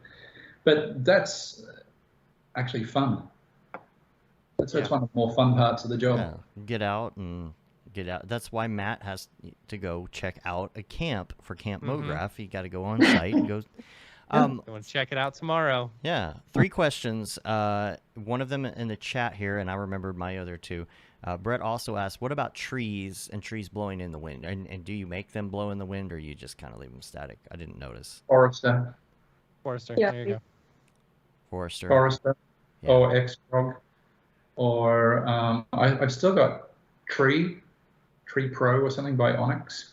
Mhm. But the last job the Puerto Rico one we were talking about, I've got some beautiful stuff blowing in the breeze on that one, and that was mostly Forester. Mm-hmm. Mhm. I have not had to model a tree blowing in the breeze for a long time now. I don't even know if I remember how to do it anymore. Right. If a client comes to you though and they have a specific texture that they need, and this is something Matt did for a living, Yes. and it was a lot of work. Do you go down that route of like actually having to take a picture and do like the normal map and all of that? Yeah. You got to be prepared to do it. You got to know how to do it. I'm really shocked that sometimes I see new people in the game don't know how to make a texture from scratch. Mm-hmm. Mhm. Yeah. You got to. I mean, Grayscale Gorilla makes it so easy having all their whole texture packs, and you just like drag and drop, drag and drop, drag and drop. We use the CG axis, PBR textures a lot too. PBR textures are awesome. But you've still got to know how to get a cruddy old picture from an interior designer that she took with her phone. And turn it into a good texture, even though the light's all different on one side. Oh man, it used to be so frustrating in the beginning because people don't understand photo quality. And that's the most frustrating thing ever. Fortunately, their iPhones have become so much better now. Now it is, but back then you have to crop something and then go into Photoshop, put in 10 tiles. The tiles. Yeah, and it can't look repeating at all. So it can't. Nope. Clone this one, flip this one. It used to be frustrating. Yeah. I was gonna ask something. I don't remember what it Brett is. Brett in the chat also asked, have you tried saving like a model and bringing it into Unreal Engine? Have you done anything in trying to utilize some real time? I'm learning Unreal. We're working on that. It's on my computer. We're waiting for something. Brigade. Yeah, we're waiting for Brigade. To come out. So that was my next question. Was Brigade? Can you hear it? We're excited for Brigade. Can you hear all four of us? Otoy, Brigade. Yeah. I've opened up Unreal, and what's the other one? Unity. Unity. Yeah, I've opened up Unity. I've started learning Unity, but obviously Unreal works best for us. But I'm excited about the Brigade launch because it will make everything so much easier. But we are looking at real time. We want to go there, but if when we go there, we want it to be awesome, really awesome, and people look at it and go, "Oh my God, we can't believe this is so incredible." And I think Brigade's probably going to get us there, and keep our workflow the same. Like we're not going to have, because I don't like. I'm very dogmatic. I have systems, and for an old guy, I love to learn new stuff. But I like my systems. And Brigade allows me to keep my system, develop the system, and get everything. There's an aeroplane flying over the top here. And just keep everything running smoothly all the way through the process. If I have to export into Unity or Unreal and then rejig everything again, and then what happens? And let me tell you something, it always happens in this game. Changes. They're always changing stuff constantly, and this is why I like my systems. A client can come to me with a huge change on a building, and I can have it to him in an hour. Yeah, absolutely. Well, I need to maintain that flexibility, and Brigade, I think, is the key to doing that. We're gonna get some more info out of Jules here. He's gonna be on the show the Monday after Thanksgiving, talking about some of the a date. It's soon. I know it's soon. Not to do that anymore. They're very good with their roadmap, though, and they have said that it's going to be in this next beta version. I think that's coming out soon or whatever. And we're going to ask him. It looks like he's been a little busy with some other things, which we'll talk about in the drop later. But I do know that last time we talked to Jules, some of the Brigade stuff. Some of the elements from regular Octane didn't work in there, like fog or stuff, for example. And I know that they were working on that, and now a lot of it is working. So Matt and I, we've seen it. We've seen it in action in LA, and it's great. And I'm just like dying to mess with it. Same here. Game changer. Same here. You get that. You get everything together, and it's just like done. Yeah. We already know what we're going to do with it. Yeah, we already have it planned out. We've got it all planned out. We've got it written down. We're just waiting for it to launch. Just give us the software, guys. Do you tend to work at all on any of the beta builds of Octane, or do you stick with only stables? I haven't done beta version for Archicad or Cinema 4D or anybody for a very long time now.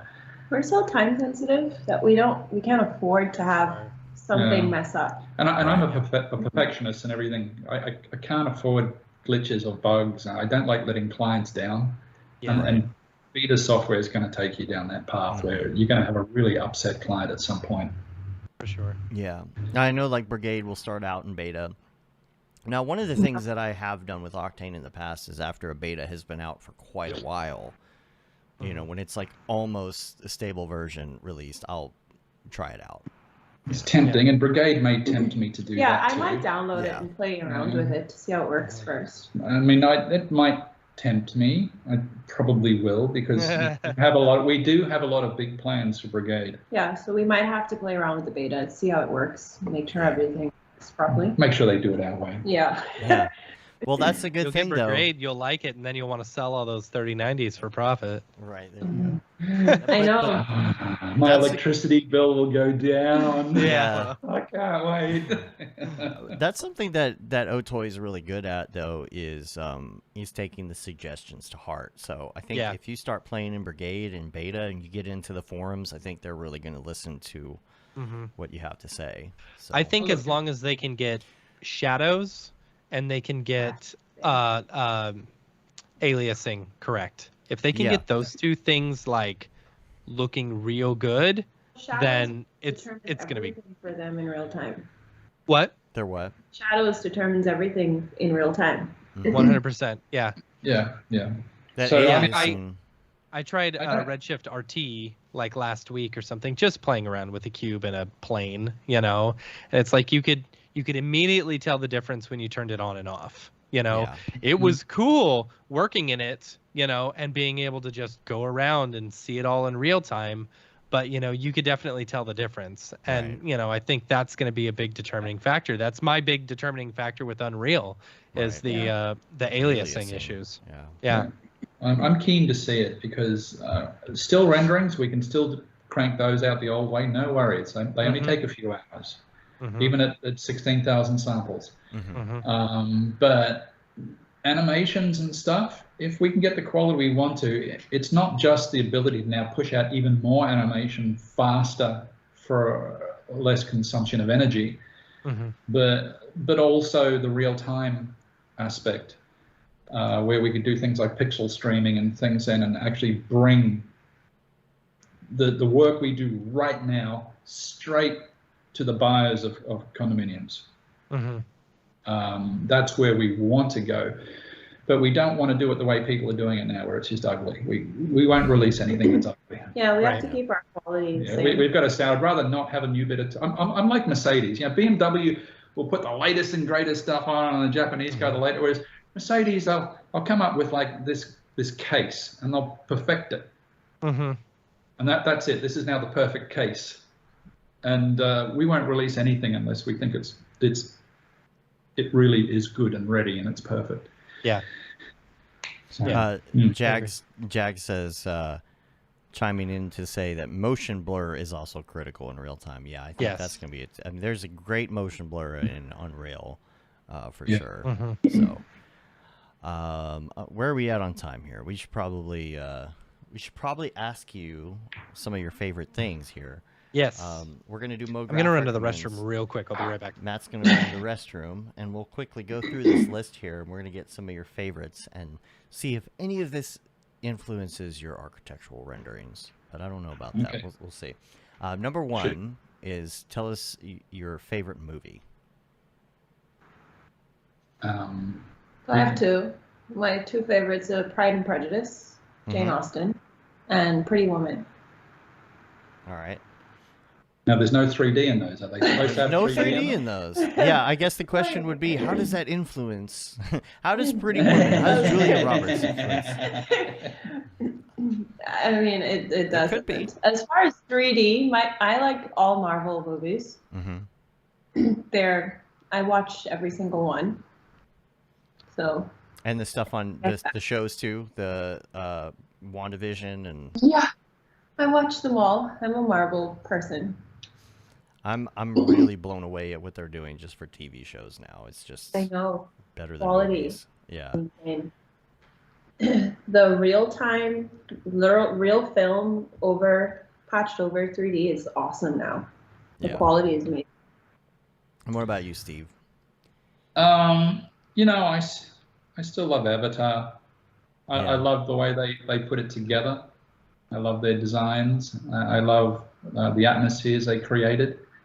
And while we can produce stuff a lot better than that now, I think it was great.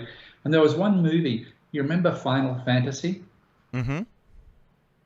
Oh, I played that over and over and over again. Some of the stuff they got together on that, and this is going back years, as you'd know, years and years.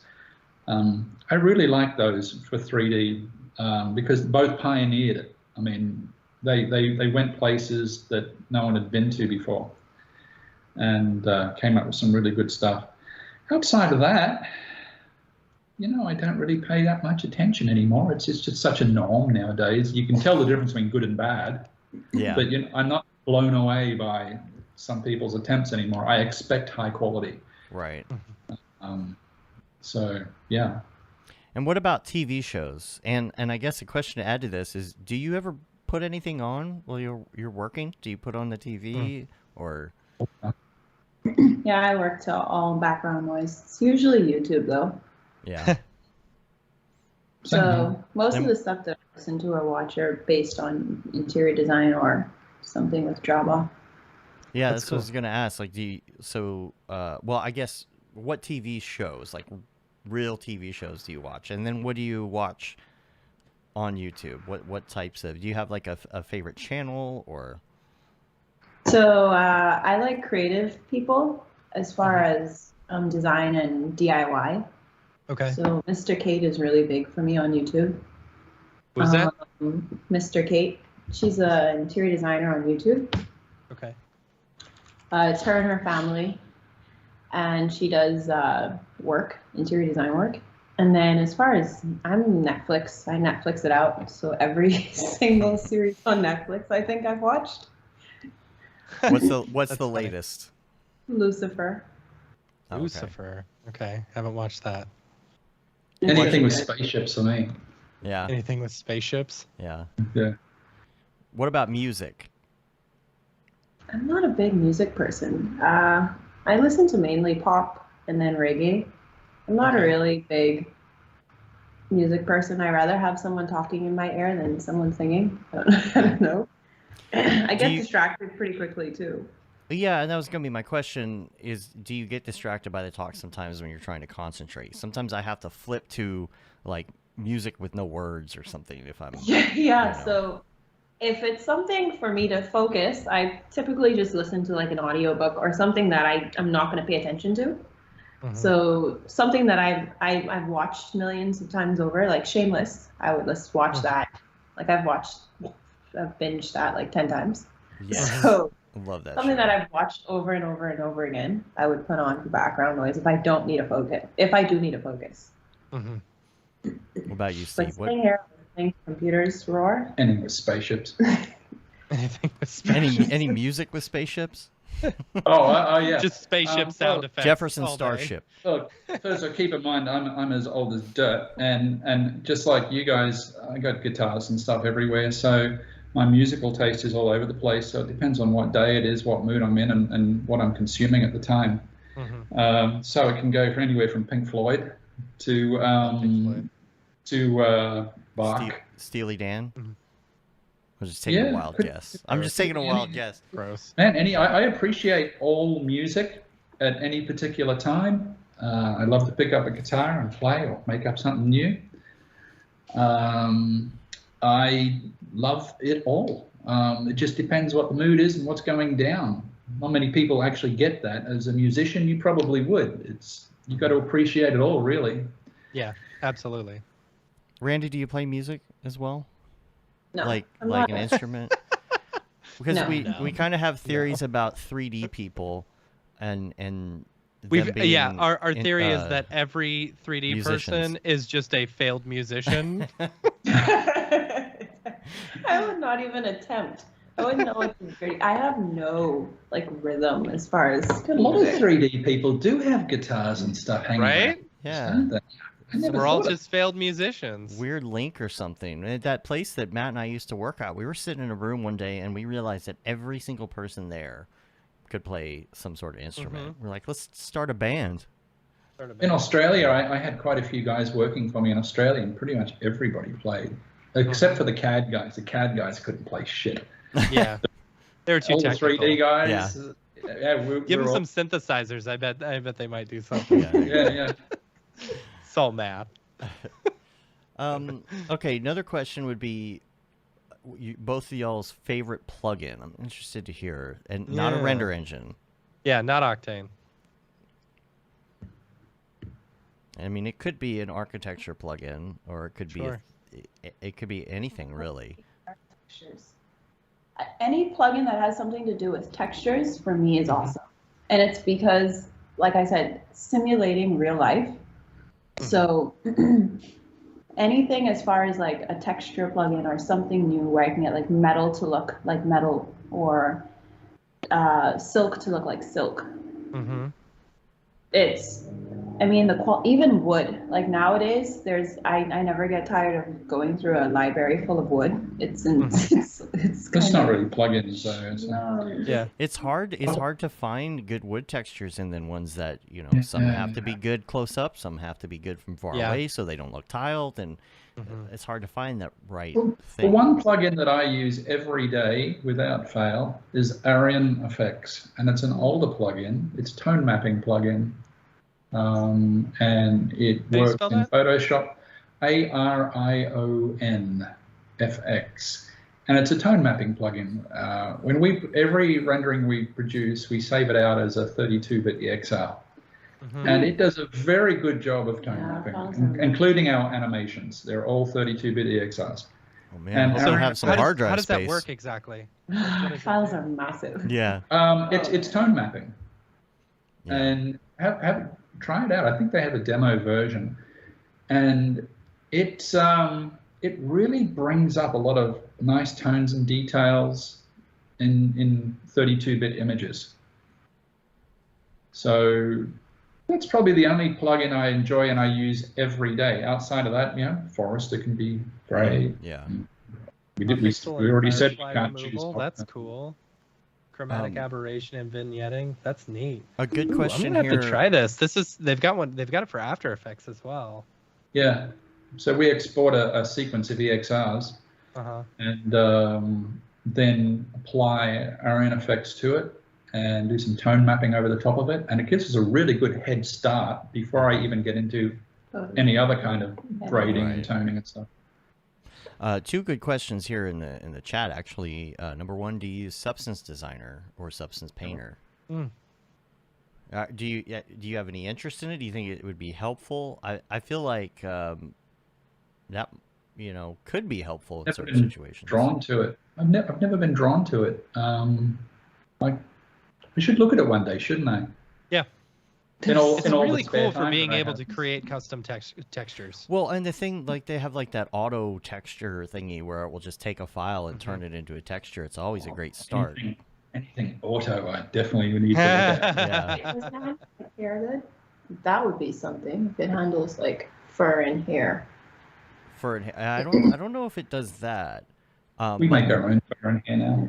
You make real fur. That would be the only texture that I think we would have a big issue with.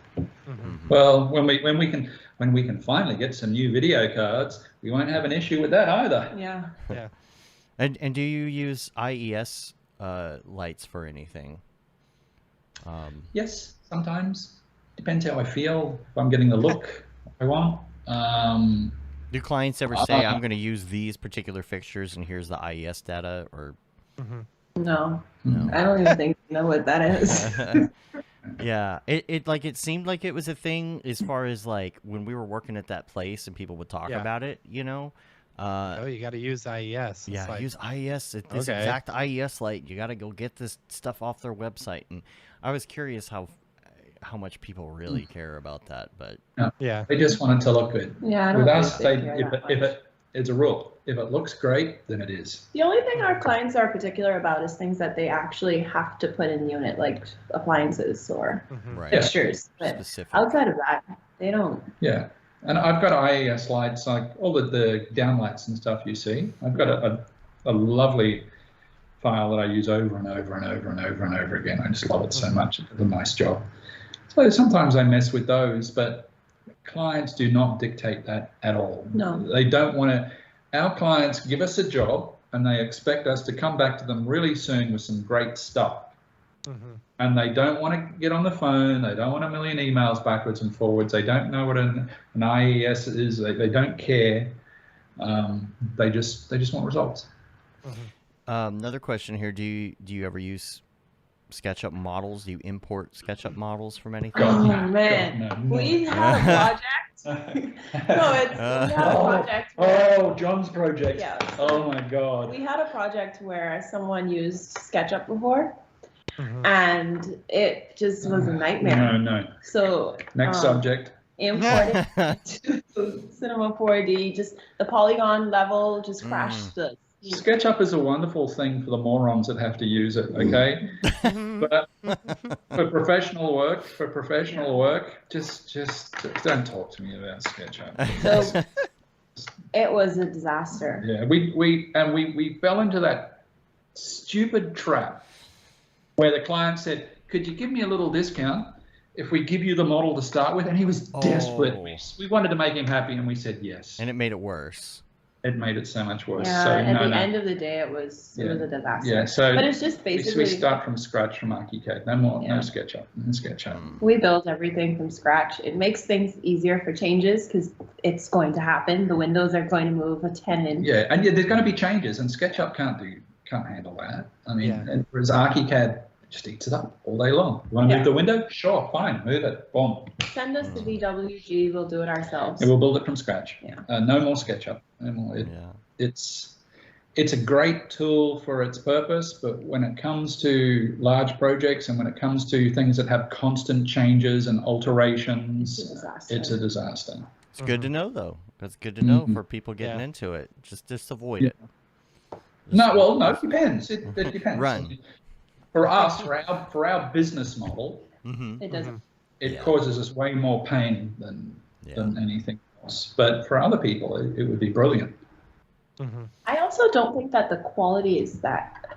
I've never seen a SketchUp rendering and I'm like, oh my God, that is beautiful. I've not. Yeah. Right. It's more about the dimensions, and just like here's a design. It doesn't have to be perfect. Yeah. It doesn't have to be a perfect render, but it's perfect. It's perfect measurements. For you to see. And it's great for that. It's really, really good for that. I think it's good for people who don't know 3D perspective. Yeah. It's like one of those instant gratification things. You can get into it quickly.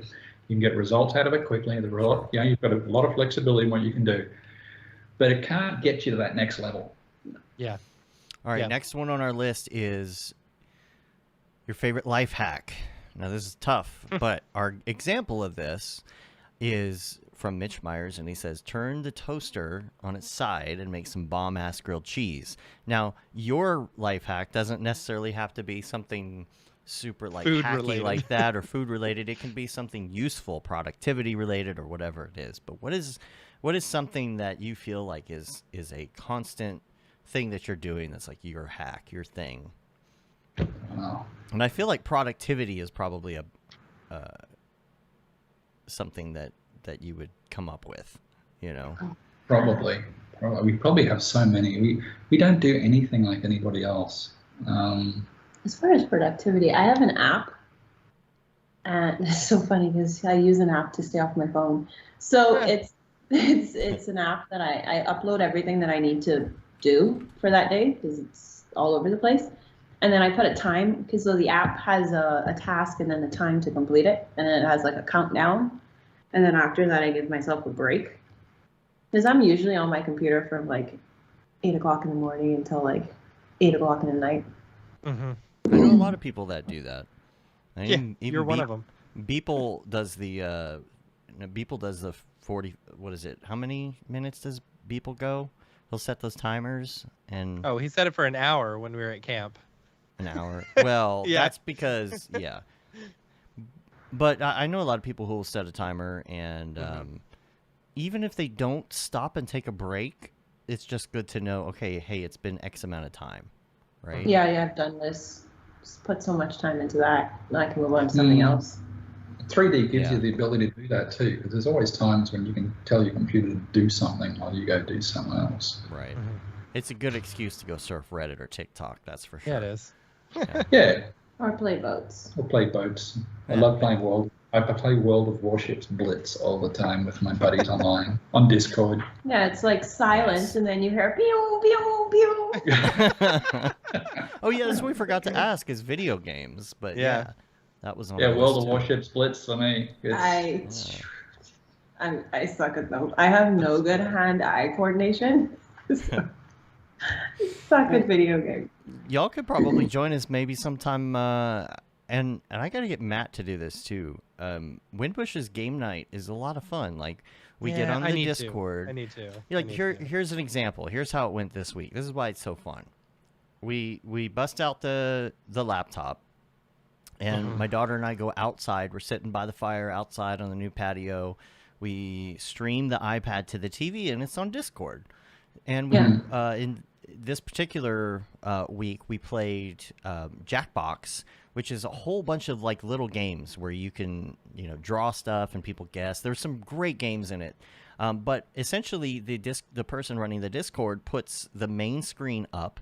So we had it up on our screen, and then you can use an iPhone, an iPad, anything. Like there's no app. You just go to the website, and you log in, and you play each other. But one of the games was there was all this stuff where you draw, and you have to guess what people draw, or you have to finish the drawing or whatever. One of them was there were 6 of us playing, and you have to finish a 6-frame animation for each person. So everybody starts with a frame, and then it mixes it up, and then the next person has to draw the next frame of the animation, and all the other people are drawing the next frame of the other animations, and in the end you have 6 animations that are 6 frames each. That's cool. You only see the onion skin from the last frame. So in the end, you have these funny little animations because everybody was just guessing what the next frame would be. So these That's pretty cool. But what's fun is getting on Windbush's server because we were sitting outside. We were hanging with like, who were we hanging with? Windbush, EJ, EJ's brother. Who else was there? Kenza, James. I'm sorry, whoever I'm forgetting. But it was I don't know. It's just fun. It's our Saturday night thing now. So just hit up Windbush if you wanna hang with us on that on Saturday nights. It's like 10 o'clock at night, late night games. Yeah, we normally start at 4 in the morning. Jeez. Yeah, And we crawl out of bed. What's your time zone? Are you? We're on New York time. My New Eastern. York time. Oh, okay. Eastern. Yeah. Is Eastern it time. different there? Like, I don't know exactly where you are. Like, when you get up at 4 a.m., is it one of those places where the sun comes out like super early? No, that'd be. Oh, It's exactly the same as Miami. Same. Daylight Miami. saving. We're only Yeah. like 90 miles away from Miami. We're really close. I didn't know if you were 4:30 further is still east dark. or okay. Mhm. Me and geography is not. Yeah. If we drive due west from here, we'll hit Palm Beach. Yeah, it was weird because I never really realized the difference that how far you are west or east is in a time zone really makes a huge difference. Because like I'm in Dallas right now, it's getting dark at like 5 o'clock because we had the time change. But when I lived in Nashville, I was way east, and I still was in the same time zone, but on the edge of the time zone, and it would get dark at 4. So I didn't know. Yeah. But anyway, so you get up at 4 a.m. Mm-hmm. You watch the sunrise on the beach, or No, I go to the gym. all right, all right. Well, I switch on Discord, and all the guys start turning up. And we make our coffee, and then we play boats, and we blow stuff up. We blow up other people and stuff, and we laugh a lot. And then everybody goes to work. 9. Sounds like my day. 10 o'clock. Hop on Discord, Work drink starts coffee. for you then. But no, that's about it. It's that's my gaming, and we've got a really good crew. We've got our own channel we call the Shack, and some of them are listening right now and texting me while we talk. And it costs way less than going and having a beer, and it's a lot of fun, and the people are all it's a great time. It is. Nobody bothers me at 4:30 in the morning. It's so nice here at that hour. Then I'm gonna go for a bike ride or something, and then get into work. I think I need to stick with this. We had the time change the other day, and I made a very big point to still get up at the same time my body thought it was supposed to get up. So get up an hour early, so that now I'm on an earlier schedule.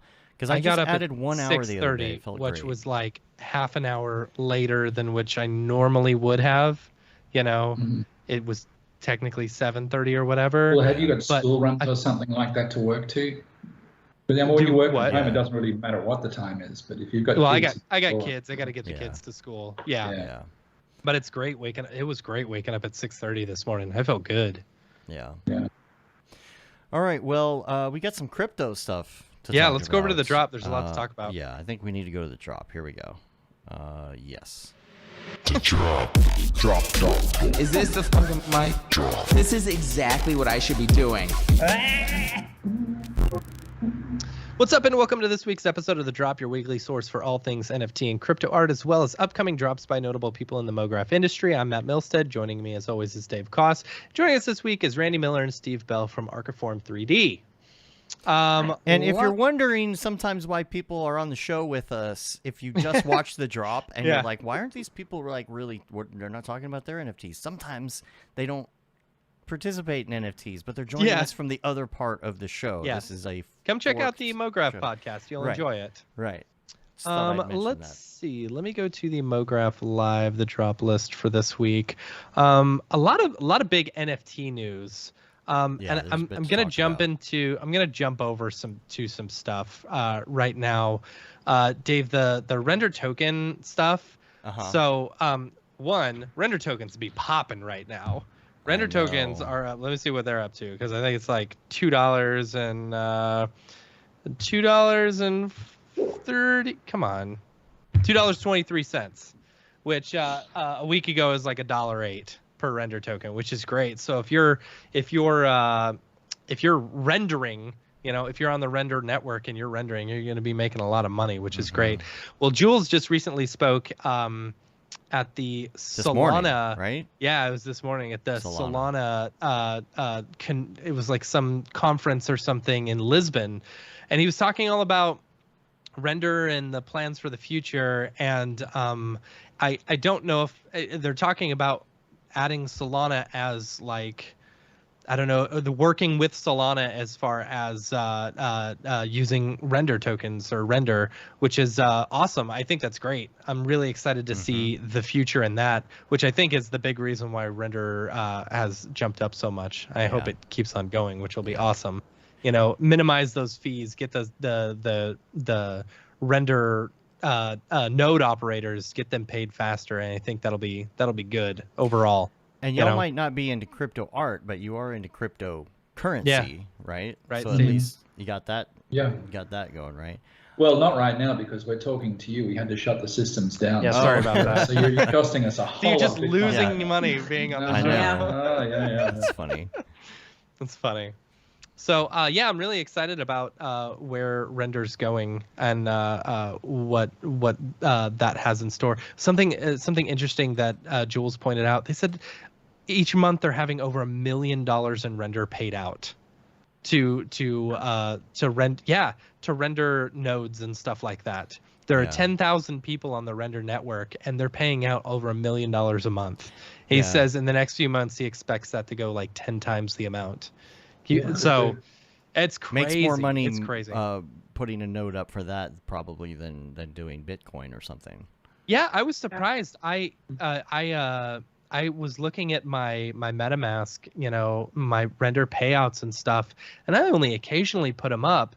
I noticed like there was one point in which I got like $150 payout, and I wasn't even paying close attention to it. I was like, okay, that's an extra $150. That's good. Yeah, I'm gonna do that. I got to just have them running at all times when I'm not sitting at my desk, But that's really cool to see. And I'm sure once, these render engines like Cycles and Arnold and everything get on the render network, that amount is just going to skyrocket. It's going to be cool to see. Yeah. That's it for news. I feel like there was one more thing, but I don't really remember. I don't know. I've got stuff on the list. We'll hop over to the main drops, but I want to start off with a link from Nifty Gateway. Nifty Gateway has started being. They've got this article. It's Nifty Gateway evolves into an NFT aggregator. So like they're starting to, I guess, bring on other. Almost making it like a hub, like OpenSea. So like you can list it on OpenSea or you can list it on Nifty Gateway. Instead of having to do one or the other, it's like they can be on both at the same time, which is really interesting. Yeah. It's really interesting. So you'll be able to accept bids or whatever from either of them. And I noticed that mechas are on Nifty Gateway, which is really interesting. I haven't seen any sales from the mechas. It's all on OpenSea, but it's interesting to see that it's on Nifty Gateway, you know? Yeah. So super interesting to see that happening. So as far as drops this week, the first one I'm really excited about is today. It's Gold Weird. We've talked about Gold Weird in the past. Gold Weird does these like interesting little like crystal characters and stuff, but this is the very first one that Nifty Gateway is doing. It's the first collection. Yeah. The 10,000 collection. So, you know, collections have been really popular lately, of course, you know, but like this is Nifty's first actual collection drop, which is cool. I think Gold Weird would be a good person to do it. Because, you know, it's cool little crystal. I'm curious about, like, okay, I see them, you know, in all the variations and stuff, but the metaverse in development, you'll be able to do this in the metaverse. That is the interesting thing. So, yeah, so, like, you can use your character in the metaverse that is being, you know, that is currently being developed, which is neat. Super interesting where this is going, y'all. Yeah. I think if you're in this industry, gosh, even if you're not making NFTs, making... the pieces and parts and things for other people, that this is just going to be so many jobs. So many jobs. Yeah. So let's see. So Gold Weird's the first one. Next one is Space Yacht. Let me see. Space Yacht. Yacht's meme monuments drops today. So I don't know. This was an interesting preview video that I saw.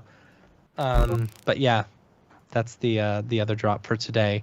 Let's see. Tomorrow on the 9th, you've got Swolf-chan. Yeah. Some of these I don't have the... Oh, this one's cool. Okay, so from the way I understand it, Swolf-chan did a drop where you got to choose either the physical piece or the NFT, right? And based on which one you chose, they were physically going to destroy burn the other one. Yeah, other one or the other, which is kind of neat. I like that. I think that's neat. So I think the burning is tonight, and then next one tomorrow is Michael Bencity. I think I'm saying that correct. Dave, click on. Oh, that's the video. Yeah, it's just small. Yeah. Really pretty stuff. Very, very pretty stuff. I really, really like this. It's super photorealistic and super goldy. Super goldy. Yeah. Really like it. So that is tomorrow. I had a couple other ones, but I didn't see any links. A bunch of people who didn't have Twitter accounts. So it's like if you're going to be in the NFT space, you need to have a Twitter account. Yeah. So a few of these may not have, just showing off their work. On the 11th, we've got Jonathan Thunder. And that's a power name right there. I mean, that's like Jonathan max Thunder. Power. Yeah, Jonathan Thunder. So, but this is some of Jonathan's work. I like Jonathan's work. I looked back at some of his previous work that he's done drops on Nifty, and I really like it. You know, mixed with pop culture and kind of abstract type stuff. Really neat. Next one is Taiko. I think that's how you say the name. Taiko is an artist that does these like, I don't know, kind of like landscapey type stuff. You know, pretty looking stuff. I love the colors. You know, so I don't know what the drop is their drop is going to look like today or on the 11th. This Taiko couldn't find a Twitter or anything. And then the last one for Nifty, Justin Maller is the first one. This is the drop that it's a collector's only drop, so I believe you have to own one of Justin Maller's previous pieces. Nope. So go check that out. Nope, just in waves. Right. Yep. It's pretty. And then the last one is Matt Gondak on the 12th. I don't. Gondek draws. So this one didn't have he didn't have like a link to the drop or anything. But man, I love the work. This I think fun. the work is rad, and they're really promoting. What was the crypto thing that was going on this past weekend? Oh, the NYC thing. No, not NFT NYC. NFT NYC, that was going on all last week, and then there was another one in LA, I believe. Oh, what was the LA one? I can't remember what it's called, Oh. but there was another one, and he was really promoting that one. But I really like Matt Gondek's work. I think that's super cool. Moving over to Maker's Place, on the 11th, we've got Patrick Ortman. I believe is how you say the name. Also known as Motion Sickness. Super Mography type stuff. Really like it. Love the use of that glass and that, stuff behind it. But really pretty looking stuff. And then the last one, Anna Zilieva? That's a tough one to say. I know. We've talked about her before. Yes. I really love. I love her work. Absolutely love her work. She does all of her work in VR. And like tilt brush and stuff like that, and like super detailed. I love how detailed she can get with the work. But man, it is mega super cool. I dig her work like crazy. Yeah. So, that's it. We've got as far as the curated drops. Super excited for the community drops. By the Gurns way, sorry. What did I mess up? No, you didn't mess anything up. I just wanted to say that K-Rup, I don't know where he is today. He didn't do his regular line or whatever on our segment. But his stuff is on this kiosk here. There were some photos he put on Facebook, which are really cool. Yeah. You see his work here. We'll check Grammar for Food. It's his Clippy NFT. Yeah. Just wanted to mention that there. So. And then cool. Gurns, he got the Gurns. Yeah, Gurns got a super rare drop. He just dropped it, I believe. So go on to super rare, pick up yourself a one of one Gurns. I was looking for the link cool. here. Do I not have the link? Is it? I thought I had it. I'll I'll put it in the show notes though. Here, I got the link. Yeah. I'll put it in the chat. I swear I had it here. So this is the one that he's been working on for a little while. It's that big spaceship, man. It's so cool, so detailed too. Just waiting for it to load. There we go. There we go. Yeah, this one. Yeah, that one. Super. Yeah, rare. we were talking earlier. I don't pretty. I don't love the way Super Rare makes the 16:9 version so small. Yeah. I want them to be big. I want them to be in your face. Right. What else do we got? We got an email. Mm-hmm. Said from 3D Storyteller, Courtney Hopkins. They say, hey, Dave and Matt, longtime listener. Thanks for all the Mograph podcast action. My name's Courtney Hopkins. My artist handle is 3D Storyteller. Just finished the third piece of a series of NFTs based on Edward Hopper's paintings around themes of isolation and solitude in the age of lockdowns and COVID. Hope you can mention this on the podcast. Want to explore these ideas using common garden insects like ants and snails. I like that idea. The workers of the insect world, placing them in Edgar Hopkins' sparse interiors with stark lighting, and seeing how they would deal with lockdowns. Based in Melbourne, Australia, which has been the record for most time in lockdown. Yay! So working on this series has been a cathartic process for me. It's on Foundation right now, so go and check that out. It's super cool. It's awesome. There's a bunch of links in here. We'll put them all in the. Do we have any others? I feel like Andy had something that I'm not mentioning. I don't remember Andy having something. But Andy is going to be on the show. No, Andy is going to be on the show, yes. In January. He's going to be our first guest of 2022. First guest of 2022. Yeah. So, anyway, one other thing I wanted to mention now that I'm thinking about it. Another cool thing that Jules was mentioning on the render token stuff that he was talking about. A big reason for Solana that they would want to get render tokens working with Solana is the ability to use like C++ and OSL coding within your NFTs, which I think is mega rad. Yeah. So it's like being able to like code something to where it's like, okay, based on like time of day or location of person, your NFT changes based off of that stuff, which is very cool. Very, very cool.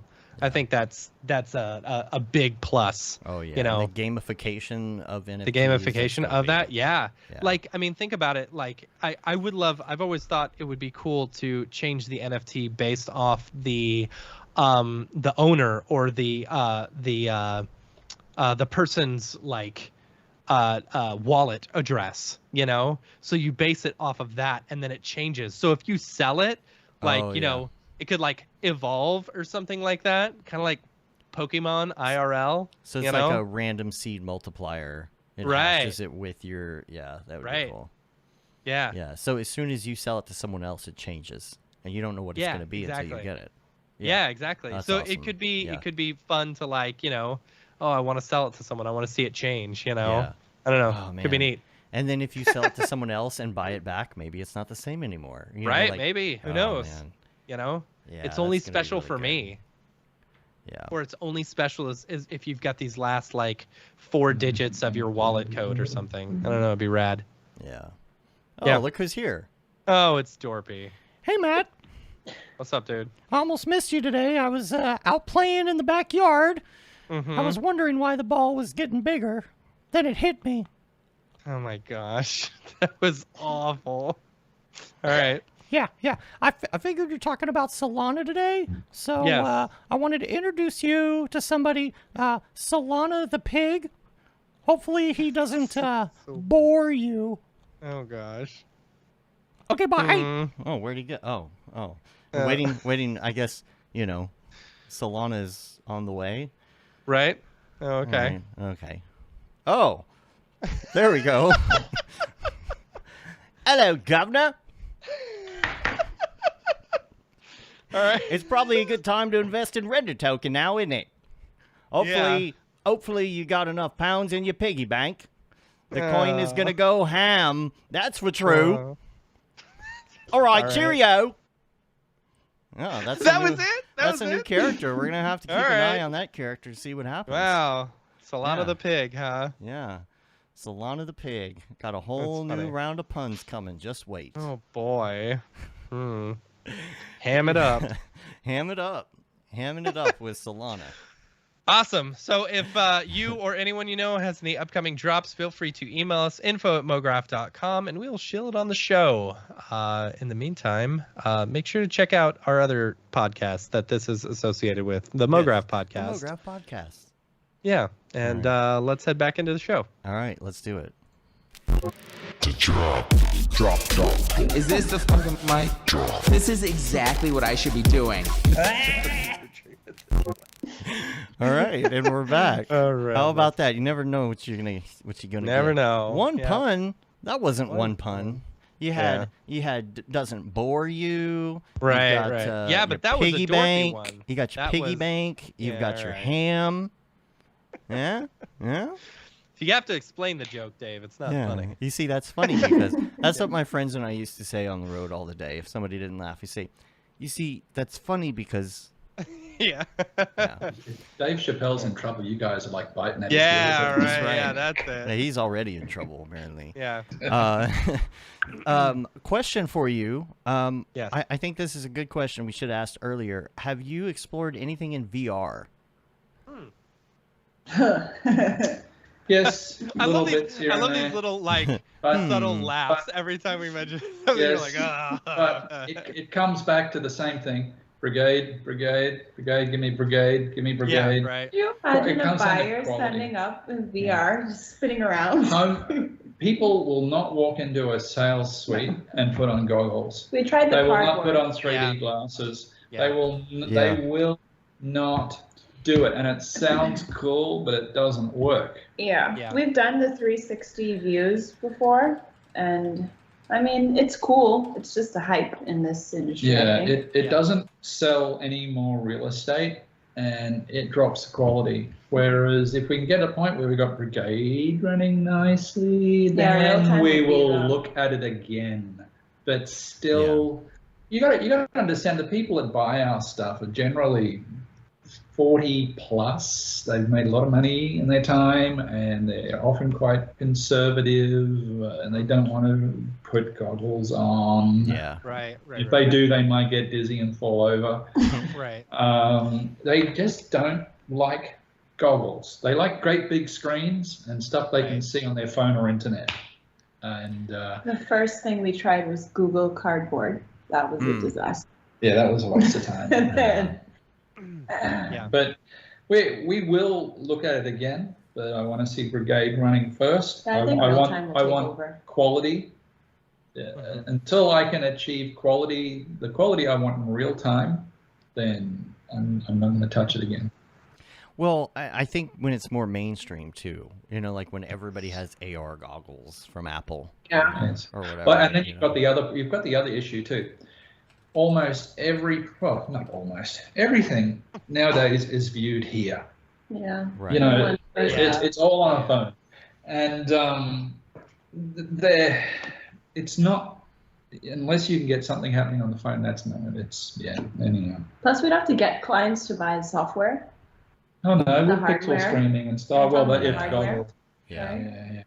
Because they want to view it in their home. They want to Yeah. view it anywhere. People are impatient nowadays. They want to now. Yeah, they do want it now. Yeah. Mac Daffy says 40 plus. We're not conservative. We grew up with Wolfenstein 3D. It might be 50 now, because I'm 41.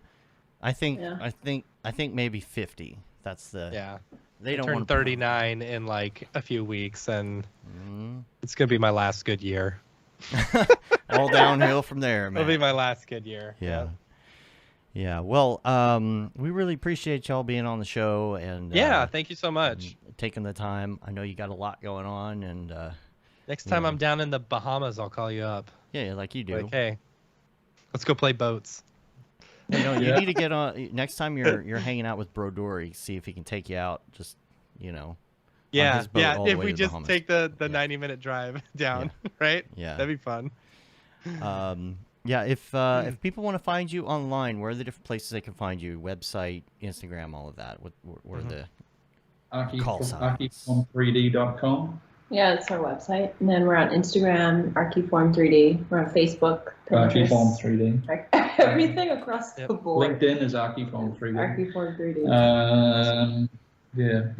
ARCHIFORM3D.com. Awesome. Cool. Well, we are going to get out of here. I know Matt's got to pack and things. He's got some travel going on. Yeah. So we're going Make sure to check the Instagrams and Twitters for. Maybe we'll do a little sneak peek of some stuff that we're looking at. Will you? Tomorrow. Oh. Yeah, maybe. Maybe. Oh, good. Run that by Mark. Make sure. Yeah, we're I on the know. I same got to page. make sure Mark's okay with it. And make sure Mark's going to be able to make it. Yeah, I know. Stupid flight got canceled. Yeah. It's funny. We were in the Discord this morning. And he started talking about where y'all are going, and we're like, "Don't say it! Don't say it! It's a secret. It's a secret." I'm sure people know. If people, we're looking at a couple of different places. You know, we'll let people know. If people want to find the Mograph Discord to come hang out with us, yes. Basically, for now, until we figure out what we want to do with this, hit one of us up, and we'll just add you, and easy enough, right? Just on whatever platform, hit us up. If you want to be on Slack, hit us up on Slack. If you want to be on Discord, hit us up and ask for Discord. If you're on Slack and you want to be on both, Discord, hit us up on Slack and say you want to be on Discord. Yeah. Yeah. Just hit us up. We'll make it happen. Yep. Gustav, I thought I invited you already, actually, but maybe not. I'll invite you. You can rate us on iTunes. You can leave a review on your on iTunes or whatever. It helps get our ratings up. You can subscribe on your podcatcher of choice. Subscribe to the newsletter. It went out last week, Thursday. Goes out like every month or so. You get all the information and maybe stuff that you missed on the show as well. You can check that out. You can say you've been there, done that, got the T-shirt with the Mograph logo tee, the Paul Babb Feel the Bab 2020 shirt. All the profits from that go to Doctors Without Borders. What's that? Vintage, yes. The Render Things tee, the hoodie, the long sleeve tee. Get your sweatshirts. It's like this type of it's almost the exact same hoodie sweatshirt thingy, and it says Render Things on it instead. That Render is Fire shirt, which you are only allowed to wear, ironically, unless you're shams. the Mograph Blandishment throwback shirt as well. And we're on Facebook, Twitter, Instagram, YouTube, TikTok, Mograph.com. Check us out on all the things. Again, thank both of y'all for being on and taking the time. And we are going to wrap up and get out of here. And until next week, I'm Dave. And I'm Matt. I'm Randy. And I'm not Randy. Steve. Have a good one. Later, yo. Bye. Bye. All right, stand by one So second. 304. Okay. Do we stop the... Yeah.